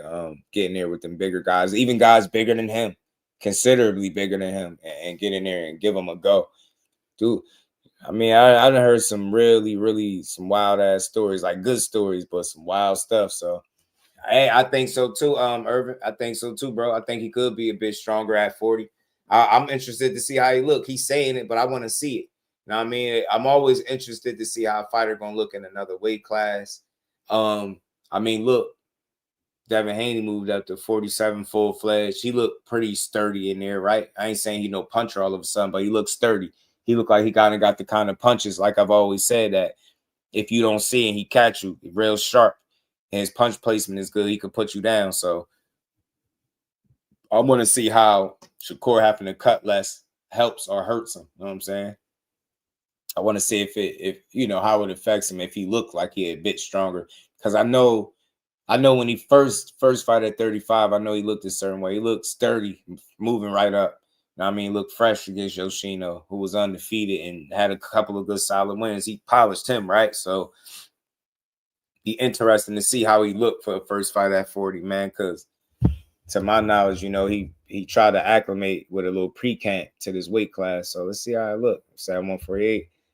Not for 130. I wonder what he walk around at now. Yeah, he don't get too big from what I understand. He should be at 147, 135, 140. Shout out to MA. Rhea, shout out to Rhea. Listen, I hear you, but just think about something. He said at 135 pounds, he don't have to cut that much weight. Right? So having to be at 47, I don't think he's super big because I don't think he rehydrate crazy either. Right? You get what I'm saying? Imagine that if you fighting at 135 pounds and you don't have to cut a whole lot of weight to make that weight. You know what I mean? 147 is a stretch for him because of the frame. He's not the tallest guy. I mean, 5'7", he's not the biggest dude. I mean, Devin Haney a bit taller, longer. He got more of the frame for the 47-pound division. Shakur, I've always seen him potentially taking certain fights at 40, or dare I say 47, but I never seen him campaigning there. And I don't even know about 40. Who knows? You know what I mean? It's going to be interesting to see what the next move would be too, you know, depending on whatever the outcome is, you know what I mean, what he decided to do. But yeah, a lot of these guys, like, I get it, man.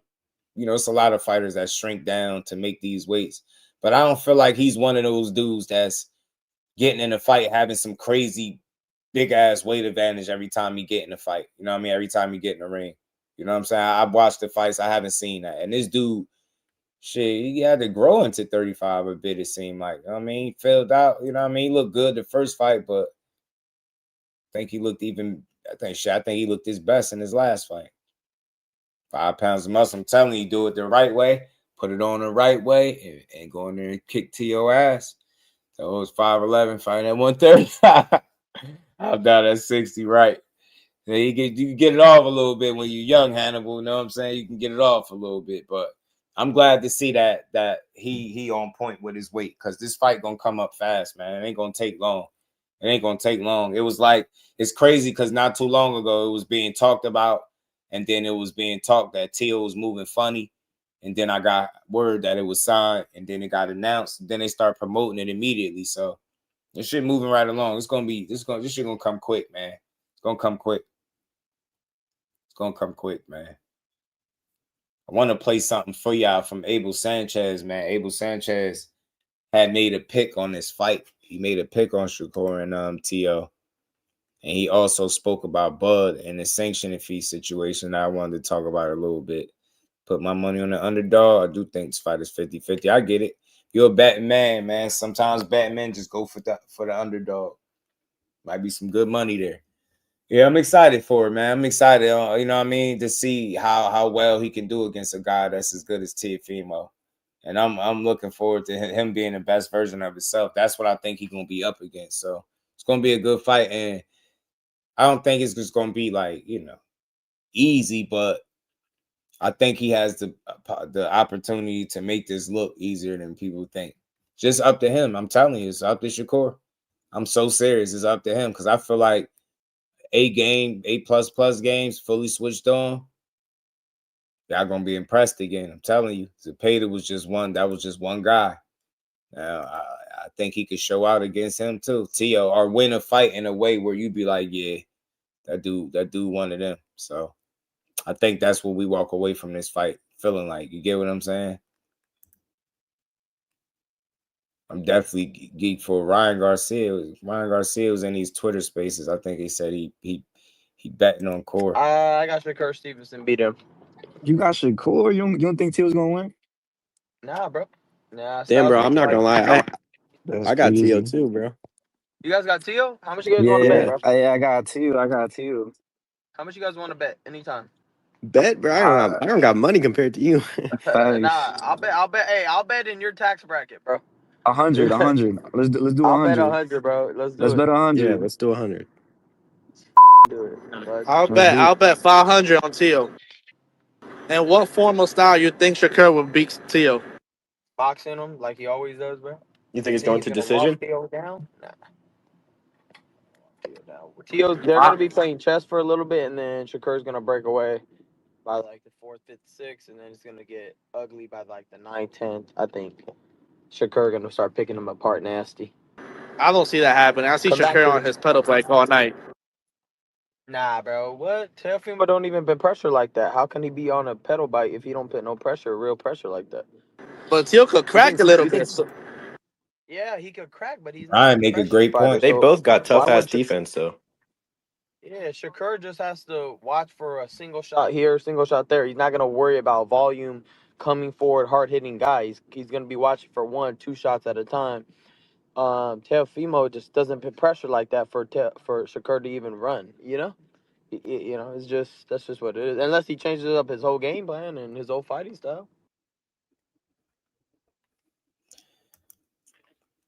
Ryan said he betting money. You see him went back and forth talking about how he had open his gap back up and do X, Y, and Z to him. But you see who he betting on, right? That's the average Shakur Stevenson detractor. That's how they talk. I swear that's how they talk. They talk to him, they'd kill her. They'd do this to him. He soft. They'll knock him out, open his gap, whatever. They do all of this, but then when it's time to pick with him and somebody fight, I'm picking Shakur. Yeah, I'll bet. And then you willing to bet money on him and everything. It's funny how that worked, man. Funny how that worked. Got boxing skills as well. Watch the Loma versus T.O. fight. Shout out to you, fam.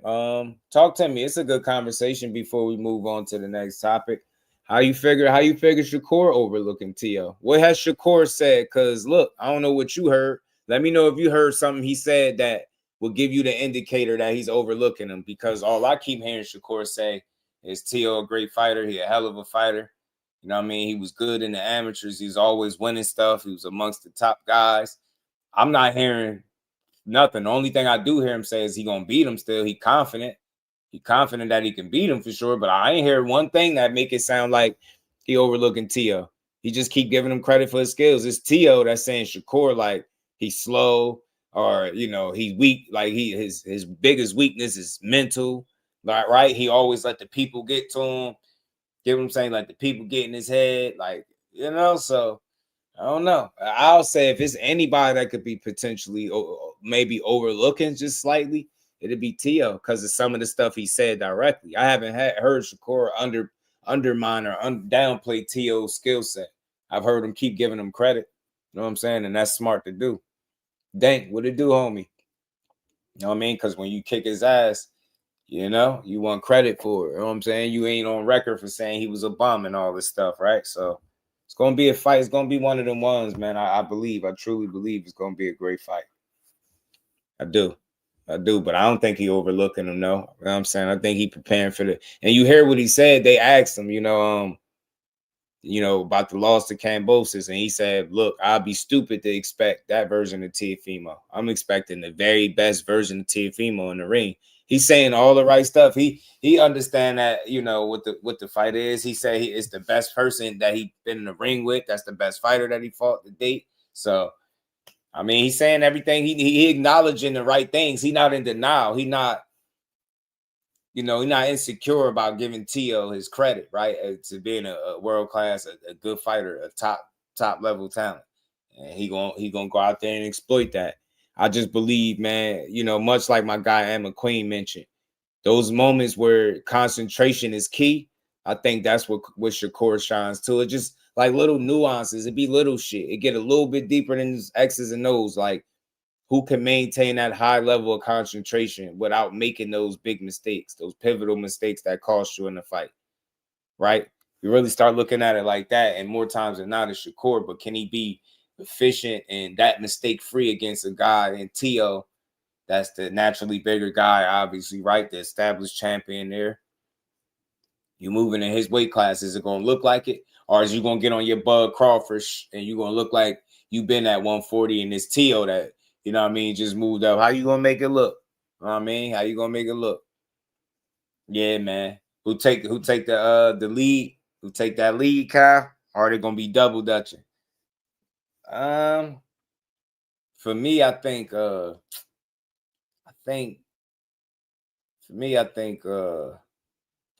see a combination of the two things, right? I think it'll be moments, right?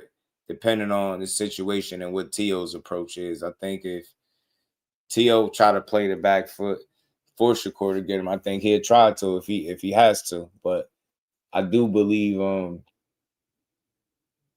Tio has more to prove because it's Shakur that's moving into his division, right? So it's this consensus that he's the bigger man, right? In Tio. And Tio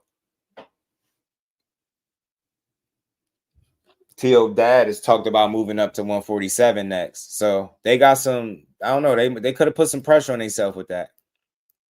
Y'all must feel like y'all big. You said you got to be careful making a weight. So it could be a built-in excuse or something like that. But, I do remember him saying that. And I wonder why. You know what I'm saying? I wonder why he said that. Explosive athletes need explosive recovery. Smooth athletes have more steady endurance and output. Yeah. And that's another thing too. Yeah. I think Tio's style requires him to expend more energy too. I think Shakur does just enough in the ring. That's something that doesn't get talked about enough too. I believe personally. I think while in there, he's not a lot of wasteful movements with Shakur. Like, he don't fight like a guy that's nervous, jittery. Like, he ain't been there. Like, you don't worry about the lights or the magnitude of the fight getting to him. Like, that's not going to be the case. It's going to be him versus him and Tio in there. You get me? So I think he does just enough. No frantic movements, no burning the candle at both ends. I think Tio has a tendency to kind of put himself in positions where he does more than what he needs to do, if that makes sense to y'all, right? Unnecessary movements, right? Like I said, the showboat and the little, that little silly shit he like to do, like Cora highlighted, alluded to, the little Roy Jones-esque stuff, slapping the sneakers and, hands low and, just little shit with the footwork. But I don't think that shit gonna be effective against Cora. I think that could work against him. I don't see that working in his favor. You know what I mean? Biggest pro challenge for both fighters. Facts, man. I'm about to pull this up from Abel Sanchez because he talked about it. I want y'all to hear what Abel Sanchez said about this fight, man.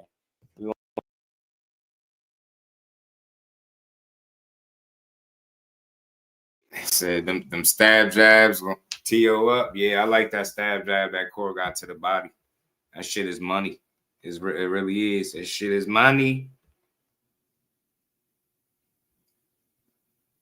Man. I want him to fight his fight the entire night too. You know what I'm saying? Don't even play with T.O. Fight your fight. Do him dirty, man. He thinks shit's sweet. You're gonna have to show him. I want to see him break T.O. mentally too. I want to see him frustrate him. All that, have him. I really do. I want to see him questioning shit, not looking confident after the fight.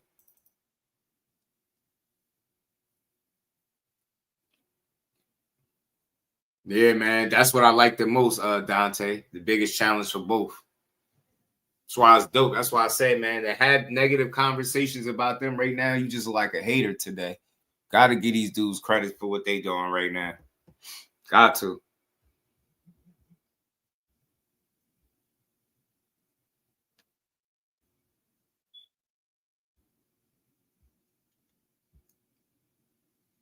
Boom, boom, boom, boom, boom, boom.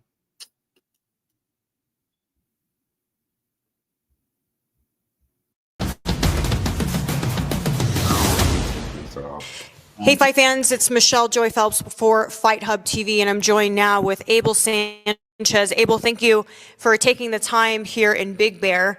Beautiful facility you have. Yes, thank you very much. It took me a year to get it done, but it's done.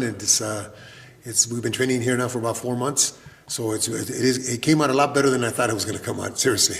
Right, no, it is. It's lovely, especially you have in the back we have a steam sauna. We have a steam sauna, shower combination. We have a dry sauna, dressing areas, massage tables. So it came out good. Yeah. Definitely a one-stop shop for people who want to train up here in Big Bear. Just want to ask you a few of the most recent headlines that are happening in boxing, if you don't mind. The most recent being the WBC stripping Terrence Crawford of his belt due to not paying the sanctioning fees. What are your thoughts on that? I mean, and have you ever seen this happen before? Well, first of all, I think that I have to say that Terrence fought a great fight.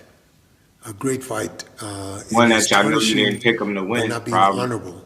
He's tarnishing that great victory that he just had, but not being honorable and living up to his, not only his responsibility, but his promises. The WBC made it possible. I shouldn't say the WBC. The organizations made it possible for Terrence to be known. If Terrence was fighting for the XYZ title in his hometown and it was not a world rating, then nobody would know him. The reason he got the opportunity to fight for that kind of money is because the organizations were rating him and they were given opportunities to fight for a title. He became known because of the organizations, not because he's Terrence Crawford. If at the beginning when he first... Man, fuck out of here. Fuck out of here, man. Man, pardon me, y'all. Get the fuck out of here, Abel. Fuck you mean he didn't get known? He was known because of the organizations. Now he was known because he was winning fights. The fuck, the belts don't make the fighter. I get it. I get what he's trying to say, but he wild and he ain't tarnishing the win. Can't nothing tarnish the win. They fought 12 rounds and he cooked Canelo ass. Ain't nothing tarnishing the win. He ain't being honorable. Nah, they not being honorable. I'm gonna pull up the post too that was breaking down the numbers that Mauricio was talking about. Man, that's crazy. He really said the man was known because of the organizations, not because of him. Like, that's nasty. That's crazy, yo, to take the credit from him. World rating, then nobody would know him. The reason he got the opportunity to fight for that kind of money is because the organizations were rating him and they were given opportunities to fight for a title. But he had to win the fights, though. For him to make this amount of money, they wasn't paying him the money because he proved himself time and time and time again. That shit all go hand in hand is what I'm saying. Yeah, man, people, you resonate with people more, I guess, when you're a champion. That's cool.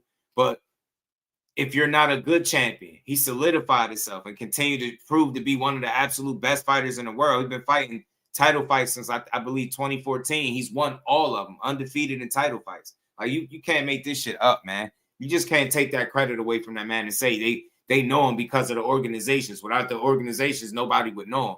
Nah, without his left and right hand, nobody would know him. Without him being Terrence Bud Crawford, nobody would know him. I just hate that. I hate this, man. It's all over some money. Like, it ain't going in your pocket. You get what I'm saying? You know the sanctioning body, some slime balls. The WBC been making a lot of wild-ass moves Recently, bro. So I don't even know why people can even side with them right now. He became known because of the organizations, not because he's Terrence Crawford. If at the beginning, when he first started his career, he could have said, I'm never, ever going to pay sanctioning fees, do you think anybody would have ever known him outside of his hometown? Nobody, because he wouldn't be recognized by any sanctioning body that he was somebody. So I think that is not too honorable not to be paying. I might have to make a short video on this, y'all. I might have to. It's my first time listening to this. He kind of pissing me off a little bit. I ain't gonna hold you. And what do you? This man really said, without this sanctioning bodies, nobody would know. Like, this shit is crazy, bro. This shit is crazy to say. Shit is crazy to say, bro. So it's not the work that he put in, but it's him being recognized by the sanctioning bodies once he actually put the work in that made him who he is, right? That's the reason he's able to fight for that amount of money, right? Not the fact that he won every fight every time they put somebody in front of him. That's not the reason he got the money and made the fucking sanctioning bodies want to recognize him. Abel, why would the sanctioning bodies want to recognize Terrence Crawford to begin with? Because he proven to be one of the best fighters within that sanctioning body, right? And in the world, right, Abel? It goes hand in hand. You can't, and he never came out and said that he would never pay none of the sanctioning fees. He said, why are they asking for more money than the other sanctioning fees? I don't like what he's saying here. Nah, short video on the way after this live over. I got to. He wild. Agreed to before the fight. If he had said before the fight, I'm not going to pay it, then WBC would have not sanctioned the bout. Then they can both walk the opposite direction. But if the WBC was going to tell him that they was going to fucking try to extort him $300K or whatever it was Mauricio was talking about, then it probably would have been a different discussion too. Abel, it's a two-way street. I don't like when people look at it only one way. Yeah, that could have been possible, but bro, if they'd have told that man, yeah, I'm gonna extort him. I'm gonna extort you, man. We're gonna extort you. The rest of the sanctioning body's gonna ask for X. We're gonna ask for X, Y, and a little bit of Z. Right? We need that. Guarantee you the conversation would have went different with him too. And let's be honest, bro. Like, I get it. Solidifying himself as an undisputed champion puts him in like rare company and all of that. But he had the right to fight for them belts. Y'all act like the belts make the fighter. It don't. I don't give a damn what nobody says. That's my personal opinion on it. Belts will never make the fighter, man. It's the fighter that the belts are attached to that gives the belt its validity. The reason why they can recognize Terrence Crawford as this champion, that champion, because he's proven it time and time again. And he's always paid his sanctioning fees. He's never had a problem up until now. And guess who he has a problem with? The guy that makes up his fucking rules as they go along. Money-making Mauricio. Shout out to Aunt McQueen for the money-making Mauricio. I don't like what he's saying here. He just disregarding like Terrence Crawford, some guy like that the system manufactured, propped up, and put him in position to be where he at. And because of that, yeah, man, pay the sanctioning fees. Nah, let them rob you. Let them rob you of your money. You know what I'm saying? Like, hell no, bro. Hell no. Street talks, we're good with it, bro. Facts, they do. I bet you nobody until he won't talk like this about Gennady Golovkin. I bet you he won't talk like this about Triple G. You get what I'm saying? He sound wild, bro. He said that shit sound crazy to say that the reason people recognize him is just like, I get it, because people see champion, they see the belt, they're like, oh, all right, I'll watch him fight. But truth be told, I watched Terrence Crawford and Canelo if it was no belt on the line, is what I'm saying. And I still respect him the same way for going up and beating that guy. Get what I'm saying? I just don't like. I don't like what he's saying here, bro. Money making Mauricio is wild, and Abel, you bogus, man. Say that about Gennady. You know what I'm saying? I bet you if somebody made that same comment about Golovkin, he'd have something to say about that. But he agreed to pay. He agreed in that amount. So I think it's... He didn't agree. See, there we go again. Do your homework. He didn't agree not to the amount. Not to the amount. They asked for extra. He didn't never agree to that amount. Now you're making up your own shit. Disgrace that he's not doing it. It's not no fucking disgrace. No, it's a disgrace that you sat up here in this big platform, shout out to Fight Hub, and you telling people he tarnishing his legacy because he won't allow the WBC to extort him. Terrence Bud Crawford stood on business and they don't like it. He beat Canelo. And if I probably look at the pick that he made when that fight got put together, he probably picked Canelo to win. That's why his stance is this. They find their ways to take shots. Let me start off by saying it was a great fight. Shut up, man. You only saying that to sound politically correct. Then you spent the rest of the video talking about how he tarnishing his legacy, and it's a disgrace because he agreed to pay the money. That's the problem. He never agreed to pay what they was asking for. They tried to extort my guy, man. Bud wasn't going. There's a lot of, and of course this is coming from different opinions online, there's a lot of people that feel that the sanctioning bodies are worthless today. What would you like to say to the people who believe that? I think the people that are saying that are not involved in the sport of boxing. Hey, beat Canelo, every bro. organization, every let's just say the college football, they're having the national championship. I think they have like 12 teams that are going to play for the national championship. Somebody has to rate those teams. They have to. Man, that's the fact, man. They was more concerned about how much money Crawford made, man. Yeah, and they wanted a piece, bro. And then think about it. When they put out a certain amount, 40 million, 40 or 50 million. My thing is this: you set a percentage based off you not even knowing what he got, and it sound like y'all try to extort. Sound like because y'all knew that this was the biggest fight of his career, y'all felt the need to try to get get y'all palms greased a little bit more this time around. That's what it sounded like to me. It sounded like extortion. And after this is over, I'm gonna pull up the post from the female Claire Burt. She posted on Facebook. I tried to get her to come on the channel. I know she said she was busy. Maybe if she gets some free time, I'll still ask her to come up here and explain and probably break down her post, because I believe she worked with the WBC and she was explaining how those numbers that Mauricio Suleiman was breaking down didn't add up. So I'm gonna get to that after this is over. Y'all hit the like. Let's keep going. They have to play the number 1 against number 12 or 2 against 11 or whatever.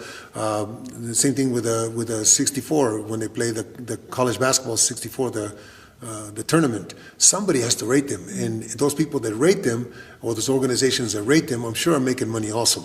So if we didn't have the organizations like the WBC, WBA, WBO, and the IBF, then who would know the fighters? How would the public know who they were?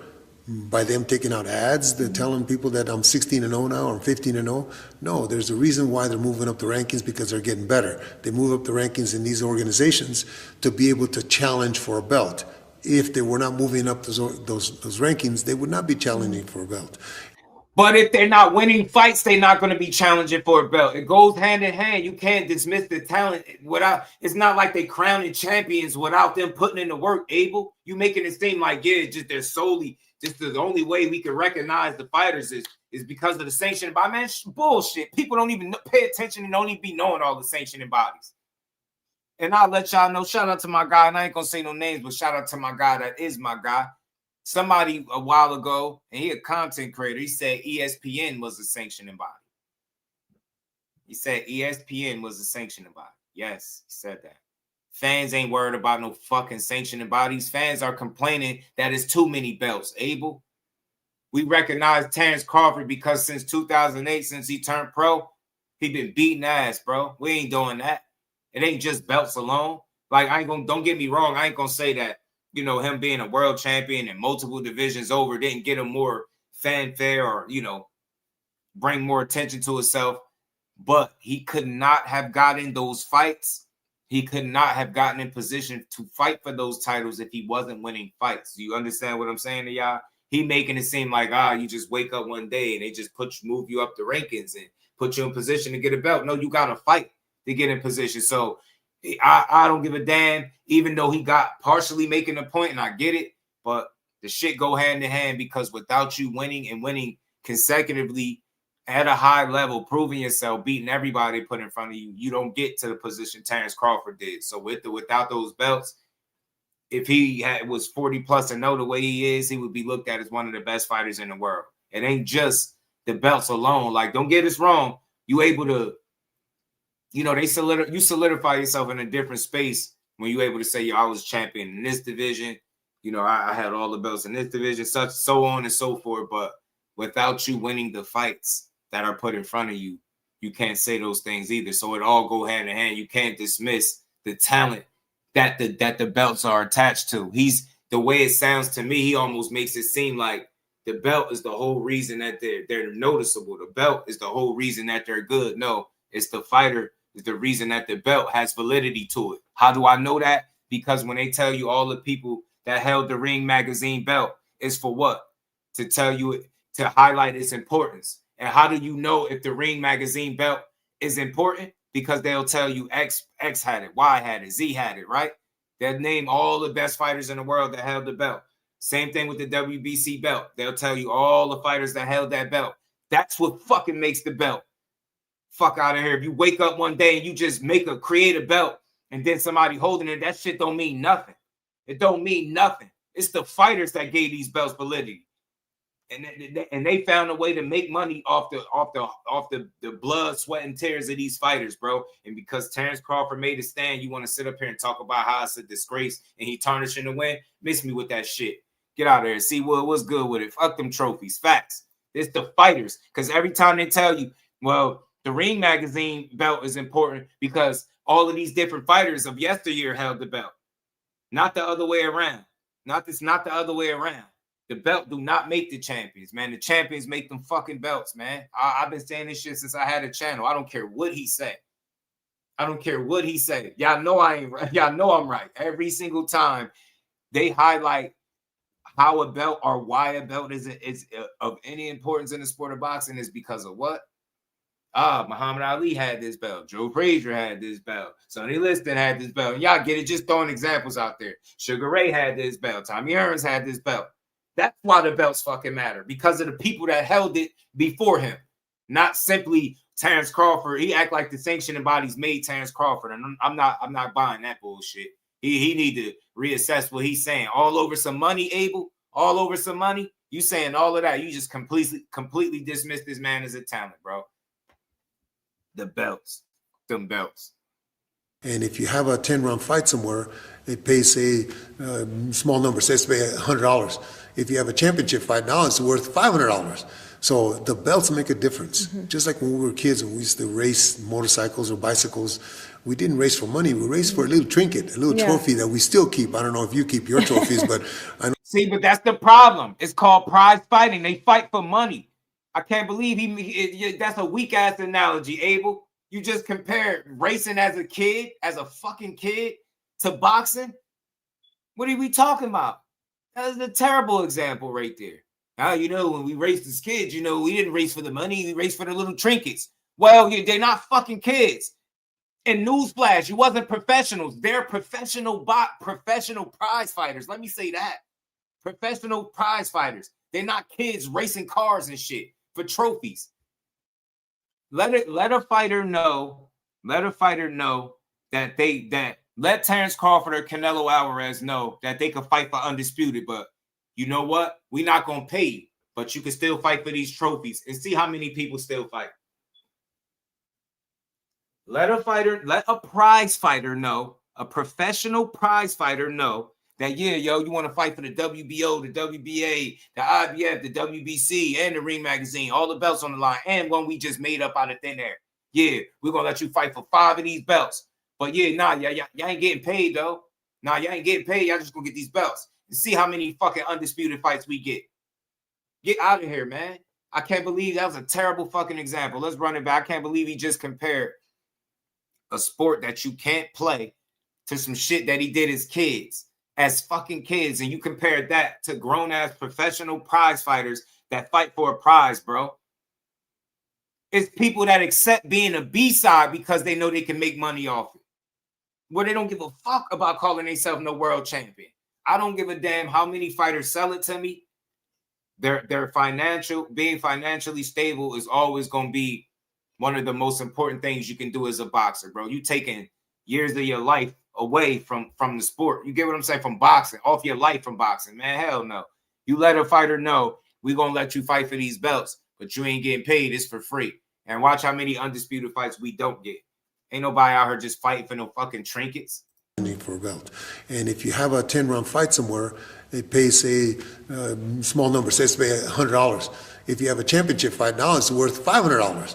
So the belts make a difference. Just like when we were kids and we used to race motorcycles or bicycles, we didn't race for money. We raced for a little trinket, a little trophy that we still keep. I don't know if you keep your trophies, but I know my kids keep theirs in the garage somewhere.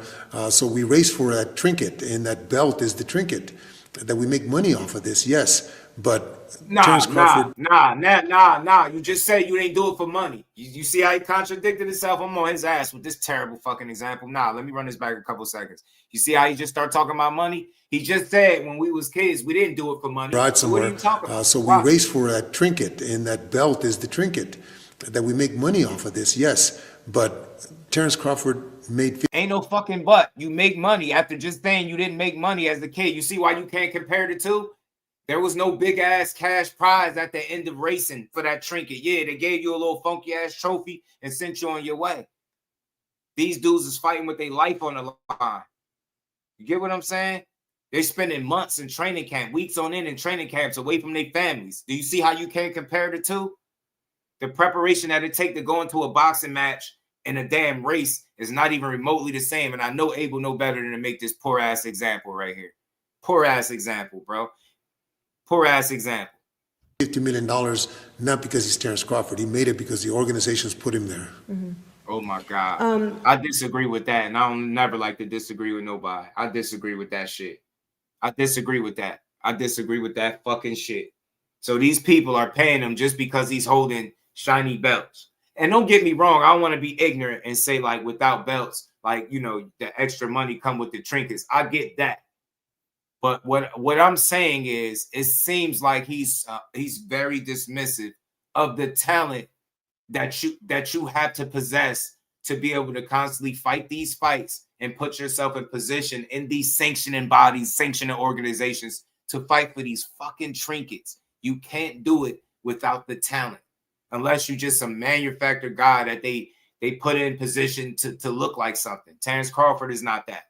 I believe he got it out the mud. So that's all I'm saying. I get what Abel is saying. Yes, to a degree, the belts are a reason you're able to, you know, make more money and different things like that. But that's because at the end of the day, the more you make, the more they can take from you. So it's just a system at the end of the day. And without that talent, the system doesn't fucking work. So I don't care what Abel is saying. Without the talent, the system falls apart. Without Terrence Crawford being exactly who he's been since 2008, as a professional, the system falls apart. He never makes it to be 3-time undisputed in 3 different weight classes. He never makes it to be a 5-time division champion. Never. Come on, man. You need real talent. You need to possess real talent, skill, discipline. You get what I'm saying, to get to where he got to. And all I'm saying is, a lot of times when you're looking to make your case, you leave a lot of meat on the bone. It's a lot of shit that he's not including in his assessment. And it's all over money. Without the talent, you don't make money. Guys in the NBA, when they get paid, it's because of what? They talent, am I right? That trophy that they get at the end is because of what? They've been good enough all year to put themselves in position to get that damn trophy. But let those NBA players know, yeah, you could play these 82 games, but you know what? At the end, I mean, we ain't gonna pay you all year, but you could get this trophy. Yeah, you can get this gold trophy at the end. Guarantee you will see less people playing in the NBA. Get out of here, man. The talent, you need the talent to get to the pinnacle of all of these sports, unless you are a manufactured talent. And in this case, Terrence Crawford is not. Get what I'm saying? Shit crazy. That's why, you get me. Shout out to Hannibal. Boxing is a mob. I swear it is. Let's keep going though, man. My bad, y'all. I ain't mean to keep stopping. Let's keep going. So let's talk about the percentage. Obviously, it was less than the standard percent that the WBC would normally require, which is 3%. Mauricio has said that they agreed to a lesser percent, and I can't quote exactly what that amount was, but I know it was less than 1%. And you know, you get the argument from people who go, well, where's all this money going to, and why do they charge so much? Like, just what are your thoughts overall on that? And can you kind of explain a bit more, aside from obviously them holding a title, but like why it's so important that fighters pay their sanctioning fees? Well, first of all, I think that the number that was mentioned was 300,000. The normal rate, I think, for most sanctioned bouts is 3% from each side. I don't know. I hope y'all can see this post that I got up real quick. I'm gonna read it real fast. This is from Claire Burke. This is who I tried to get up on the channel, man.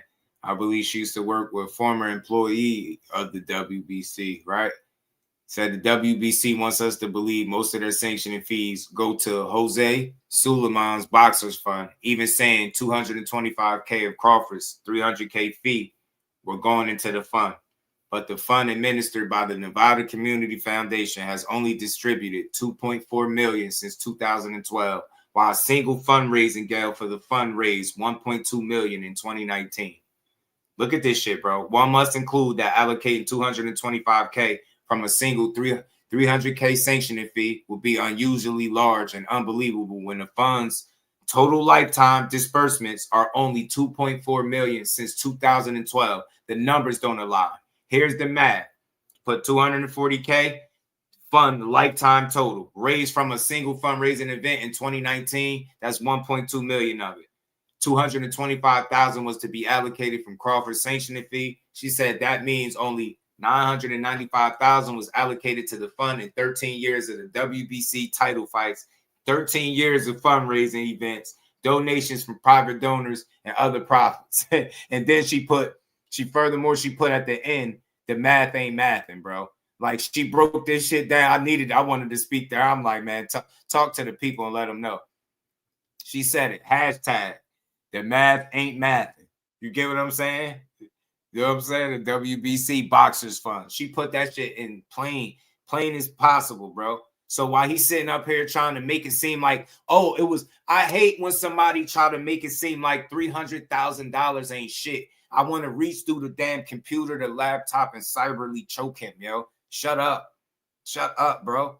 That if 300K was coming out of your pocket, I guarantee you wouldn't be talking about no only. So let's stop talking about it like it's $3 or $30 or $300. 300K. You know what I'm saying? Not 300K.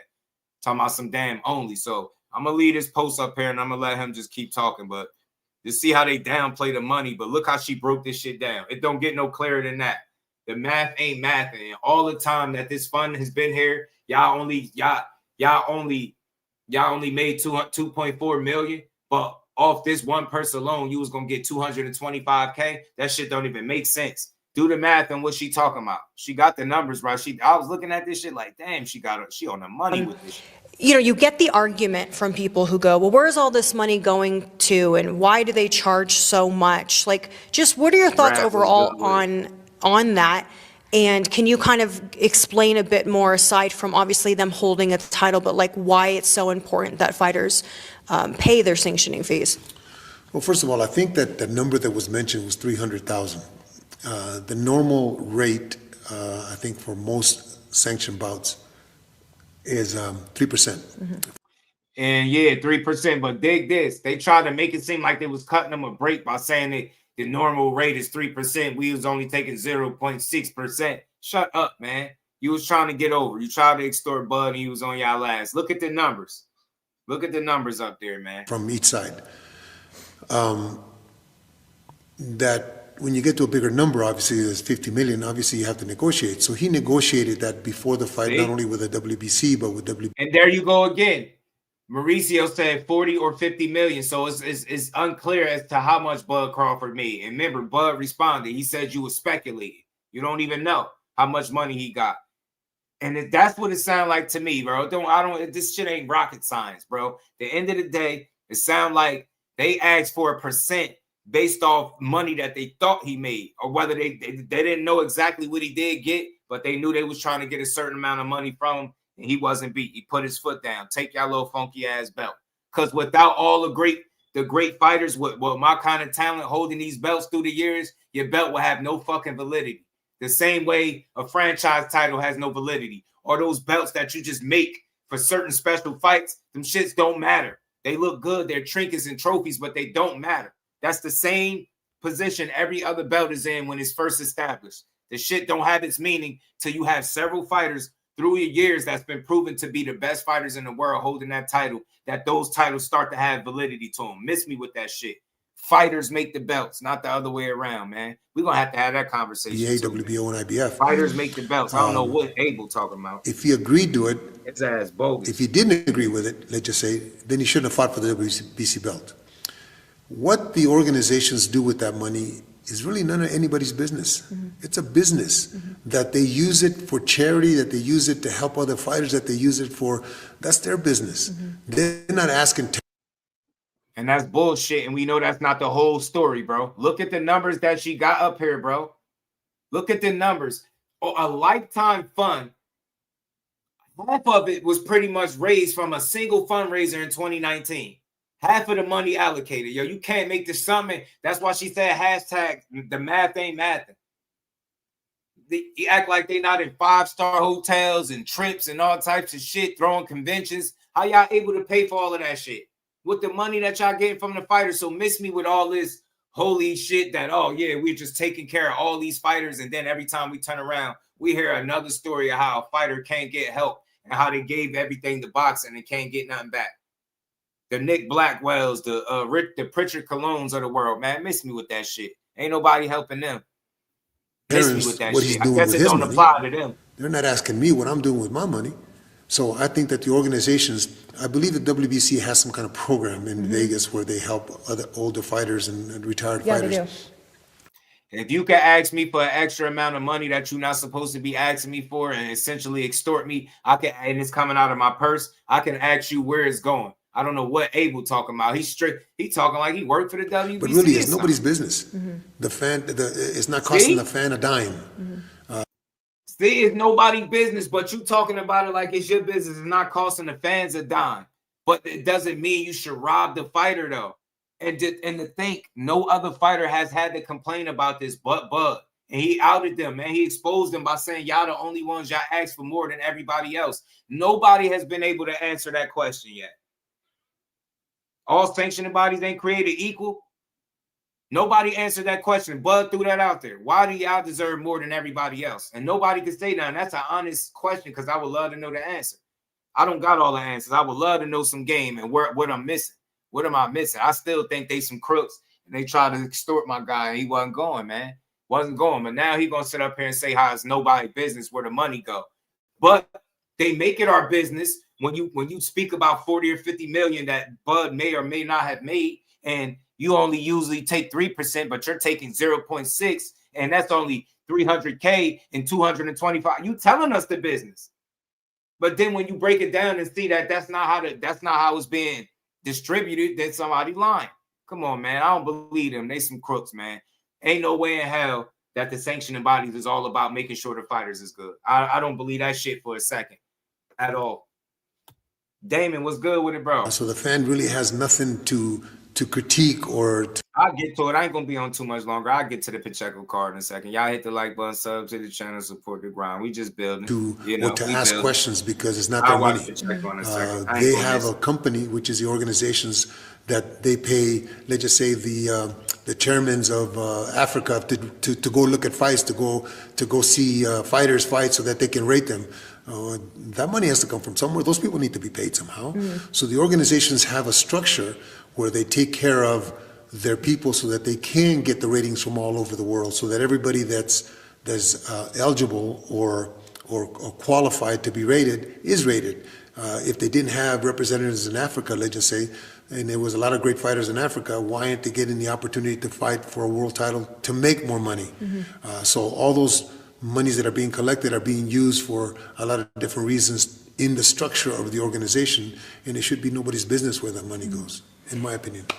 And that's the problem. That's fucking bullshit, dude, because it's not coming out of your pocket. So it's easy to say it shouldn't be nobody's business. But when that shit is coming out of the pockets of the fighters off their backs, of their blood, sweat, and tears, they should know where their money is going. That's bullshit. Miss me with that. Fuck out of here, you goofy. Meaning tell me, because I had the biggest fight of my life, because I've been beating ass since 2008, and I've been beating ass at the elite level since 2014, that you get to tax me 300K. Get the fuck out of here, bro. And then I can't ask you where the money is going in terms of helping the sport move forward. But you see dudes in restaurants and dinners and vacations and hotel stays and all that. That's all off the back of the fighters. It ain't like they going into no bullshit hotels. They living good. And this is what the fighters is saying. And y'all don't got to throw a single fucking punch. So miss me with that shit. I'm not a fan of that. Get to tax somebody. You don't got to throw a punch. You don't got to throw a mile. You don't got to hold a mitt. hit a bag, do nothing, but you get to just sit back and say, yeah, you want to fight for my belt? And yeah, while you at it, you got to pay to be a champion. Yeah, you got to pay to hold this belt.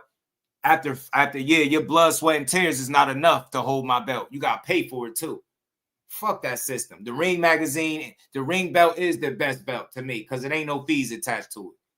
And that shit worth, what they say, 180K? I'm with Bud on this one. I'm with Bud. Why the Ring belt don't cost? Why the Ring ain't complaining about making money off sanctioning fees off the fighters' blood, sweat, and tears? Get the hell out of here with that, bro. Man, miss me with that, man. Miss me with that. The Ring belt free. And they said it was one of the most prestigious and most important belts, right? You know what I mean? The who's has held the Ring belt. Am I right? Get out of here with that shit, man. Miss me with that, man.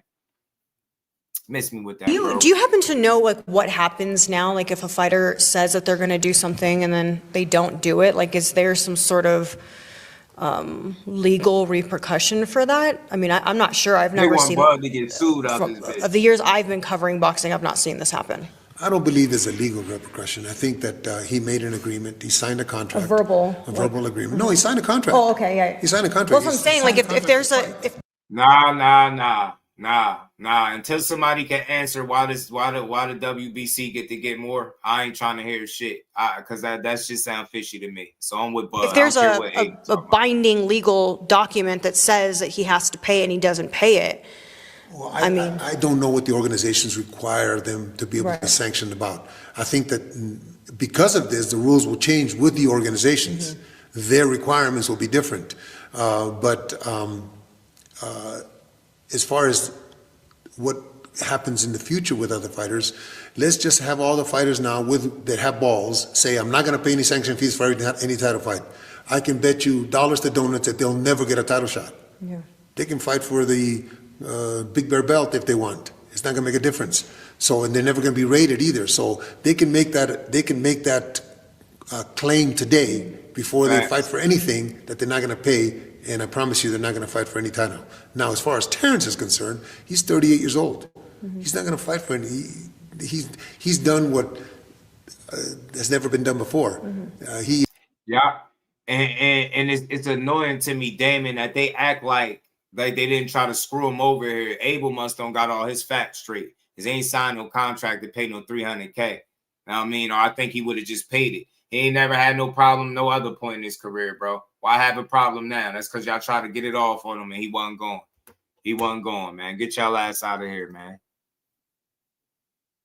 He is the face of boxing right now. Unfortunately, he's tarnishing that. But he's never going to fight for WBC belt. He doesn't care to fight for the WBC belt again. Probably will never get an opportunity again either. What do you think that says, though? Yeah, but who cares, though? It should be an honor for the WBC to have him fighting for their title anyway. Y'all act like it's the other way around. I don't like that.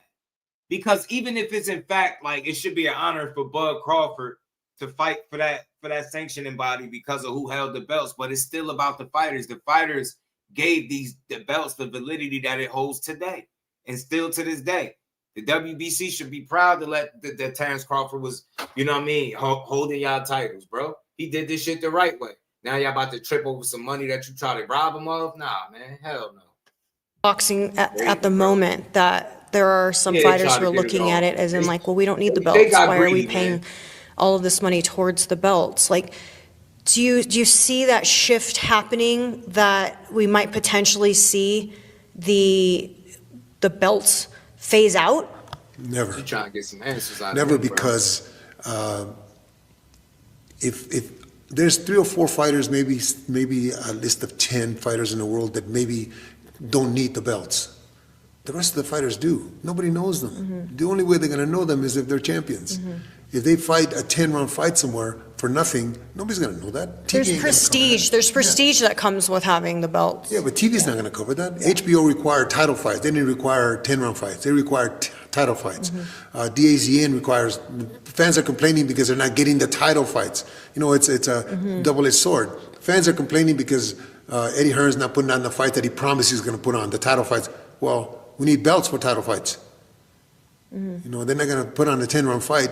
Teofimo and Shakur fighting a 10-round fight is not going to matter to anybody. Mm-hmm. They're fighting for a belt. Mm-hmm.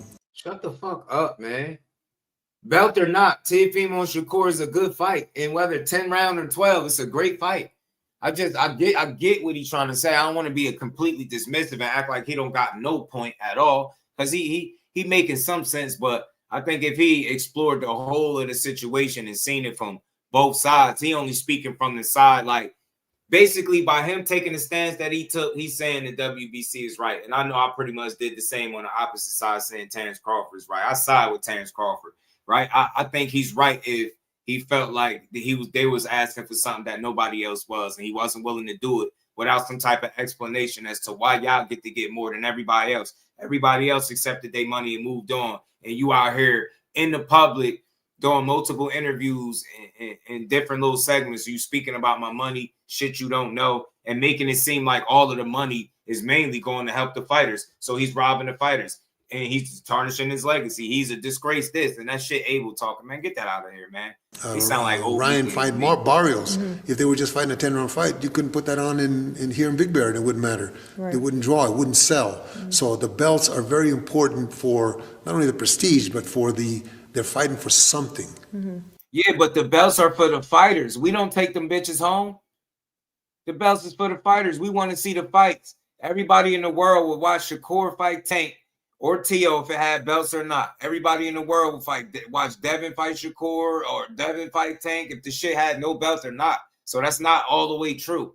That's not all the way true. We'll watch all of these fights if they had absolutely no belt on the line. Canelo and Bud had no belt on the line, I would watch it. You get what I'm saying? Benavidez and Bivol, or you get what I'm saying? Somebody like that, man. That shit had no belts on the line. We would still watch them fights. He bugging. They're actually fighting for Boots and Virgil. No belt on the line. Who in here ain't watching Boots and Virgil if it ain't got a belt? Who in here gonna be crying, man? It ain't got no belt on the line. We ain't gonna give a damn. We gonna watch that fight. He bugging. We want to see fights, bro. The belts are for them. They do nothing for us. Worldwide recognition. But they're also worldwide recognition. But the only way you can get this worldwide recognition is if you continue to beat ass all over the world, right? I just refuse to believe that the belts just give this guy some prestige, right? Nah, bro. If that dude ain't shit, that belt ain't gonna mean all that much. You know what I mean? We got champions and we got title holders, man. Gaining leverage when it comes to negotiations as well, because when you're not putting a belt on the line, you could. And they know them fucking belts is put in place so they can eat off the fighters, man. That's the thing. They made it seem like the sanctioning bodies are in place just to make sure all the fighters of yesteryear are good, or the fighters that fall on hard times. And I know that's not the whole. That's not the truth. That's not the truth. I know it. I know that's not the truth. Them dudes is eating a lot off of negotiate for more money versus you're just having a fight against whoever, right? Oh, absolutely. Yeah. That's my point. Yeah. That's my point. You're fighting for a belt. You're fighting for something. You're not just putting on a 10-round fight in a club show. You're fighting for, now you're going to be recognized as a world champion or an interim champion. But still, you're a world champion. That means that you can command. That means that before you were one of 10, now you're number one, and there's 10 guys. Yeah, you pay interim fees.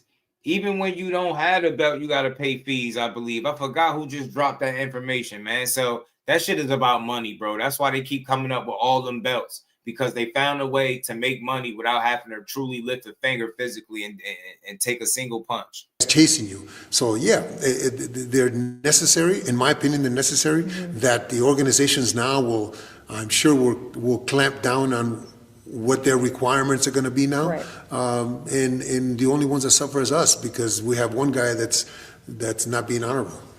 I was just going to say that. I'm sure now moving forward, it's going to change the way that things are done in terms of, if you say you're going to do something, there has to be, I don't know. I don't know how it works when they get paid, but maybe it's deducted before they're paid. I don't know. I can see something shifting from this point. Yeah, well, when they fight, let's just say they fight in Vegas, they're going to have a contract to fight each other.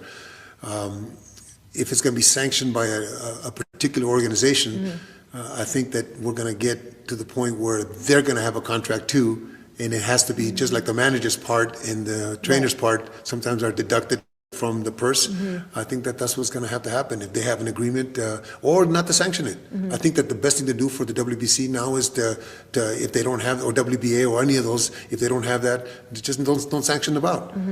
We the ones that are going to suffer, because now we're put in a position where we're not undisputed, let's just say, or we're not fighting for a world title.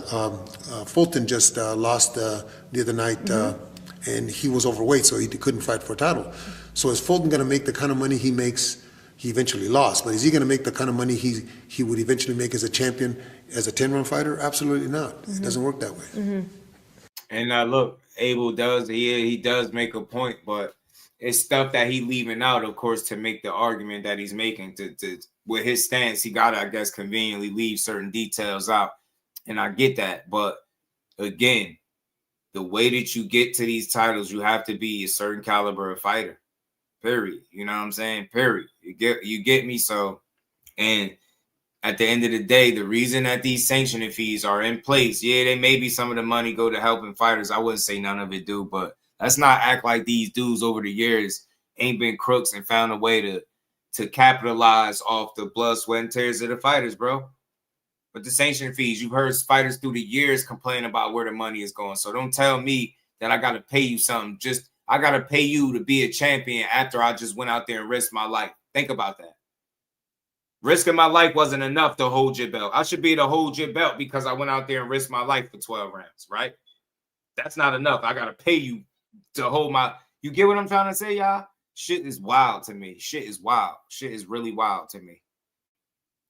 And even Andre Ward said something like he can see if they allowed you to opt in, that he would opt in sometimes and be willing to help out the fighters, but you need to see where that money going to. So maybe a non-fighter is take the stance that Abel is taking, but the fighters will see it totally different than this dude. Last time you and I spoke in Riyadh, it was just rumored to be happening, which was the Teofimo Lopez versus Shakur Stevenson. We talked a bit about that, but I wanted to ask you, like, not just about like your thoughts on the fight of being official, because sometimes we hear rumors, right, and we think we're so close and it doesn't happen. I was hoping that wasn't the case, but here we are. How does each one win, in your opinion? Great fight, like I told you back then. I think it's reminiscent of I call them the five kings. I know people say the four kings, but I call them the five because I think Benitez belongs in there too. Great fight. Shakur's a great talent, and Teofimo looked great in his last fight. Of course, he didn't have Shakur in front of him, but I think that for Shakur, he has to keep the fight at his distance.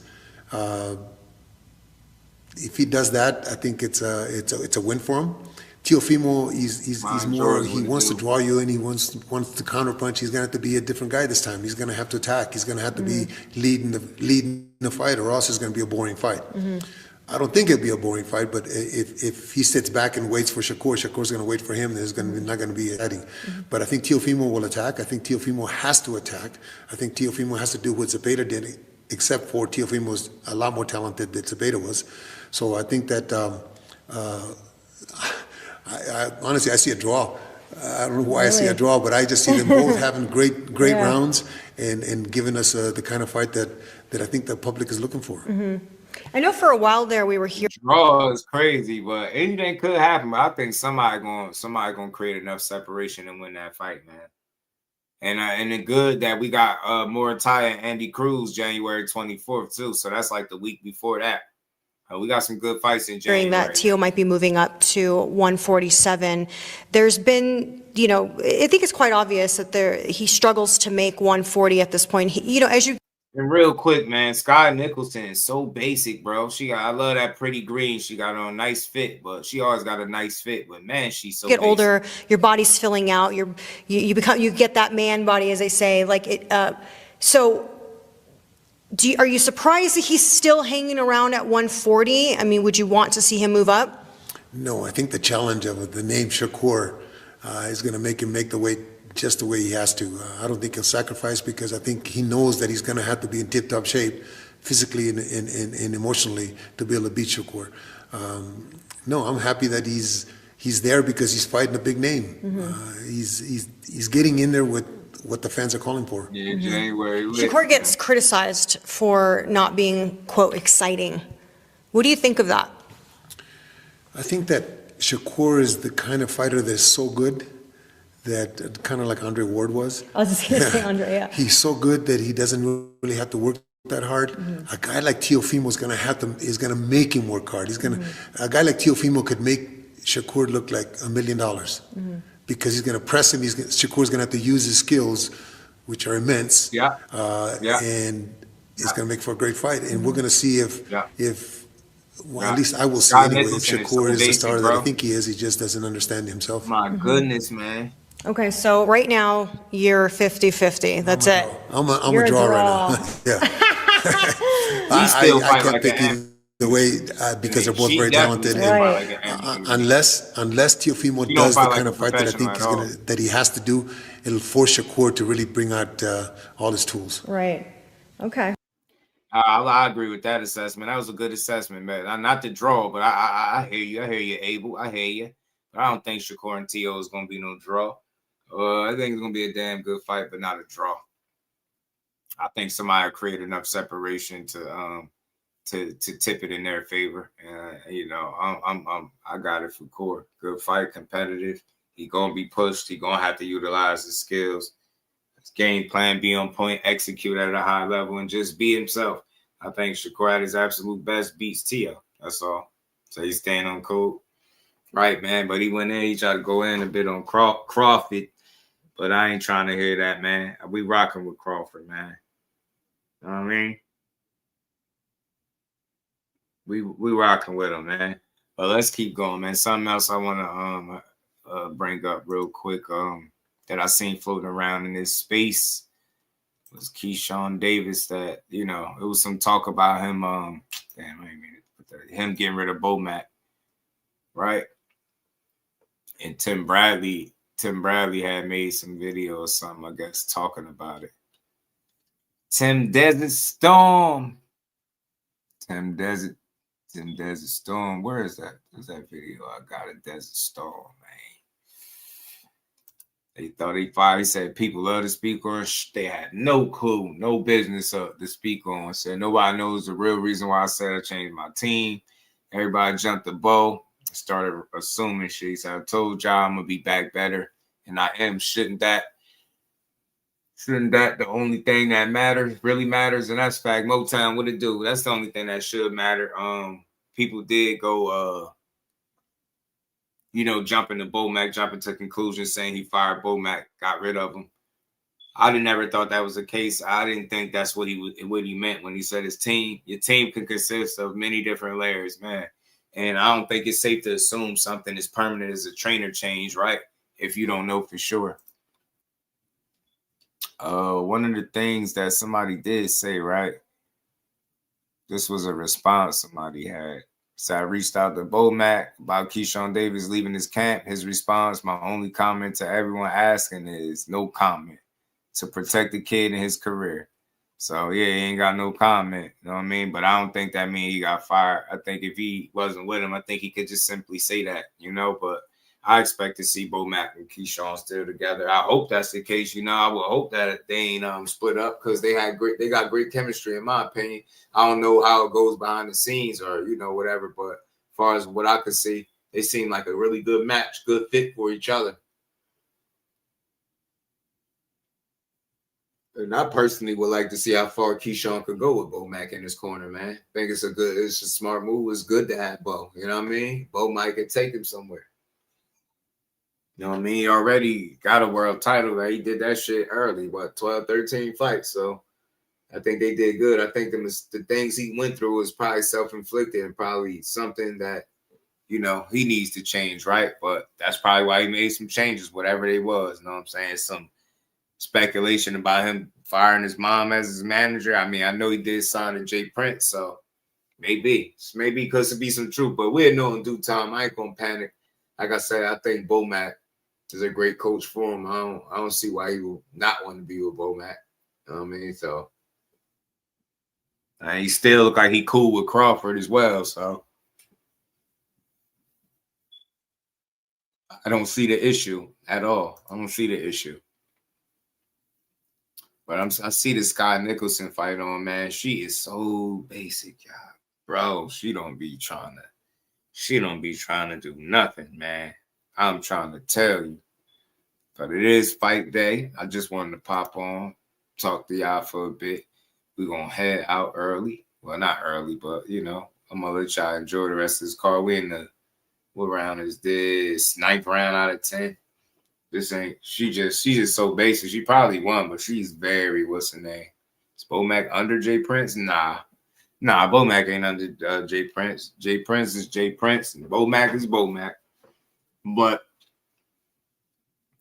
you know, Jay somebody that got some skin in the game that's in the know. And he had sent the message a while back to saying Keyshawn, he wanted Keyshawn on the team. So they just made it happen. I think that's good structure, stability.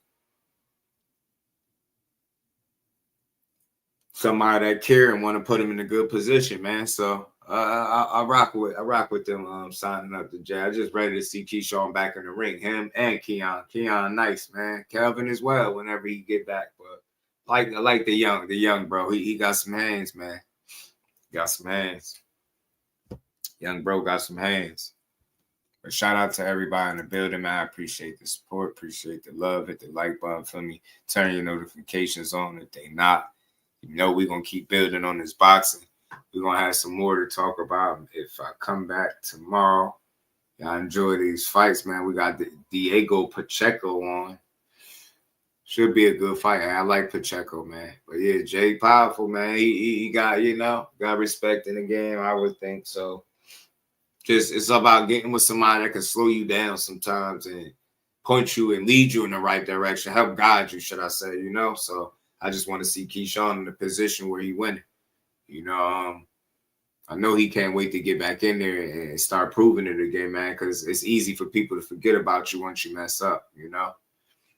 Fire Toma versus Franklin, Matias versus Smith, Serrano versus Cruz, Caballero versus Niba, Mortai Cruz, Mortazalev Kelly, Zayas versus Baru, and Stevenson versus Lopez. That's and shout out to Damon. That's real. Yeah, that's that good boxing. That's why I say, man, more of the story. Let's build boxing up. Let's not tear it down. Let's stop spreading false narratives. Let's stop being super fans of fighters. Let's stop trying to make one fighter more important than the whole entire sport. Let's push the sport before any one individual fighter, and I think we all could win. You know what I mean? So with that, man, y'all enjoy this fight card. Enjoy this good Saturday, man. I appreciate all the love, man. I will see all of y'all tomorrow. Let's keep building. Hopefully it's a good card, and we come back to build on this sport some more, man. Y'all already know. And we got a fire January. So, man, shout out to everybody. Is that Trinell? Shout out to you, fam. Hit the like button. Subscribe to the channel if you're new. Turn y'all notifications on so y'all be notified when we go live. Y'all already know. So with that, man, much love to the family. Peace. Representing Brick City, Shakur! Finding those levels, too. Look at that 4-punch combination. It's a masterclass right now from Shakur Stevenson. That's what you're seeing. A masterclass. And Shakur meeting them with straight left hand. Oh, and there's a knockdown scored with the left hand.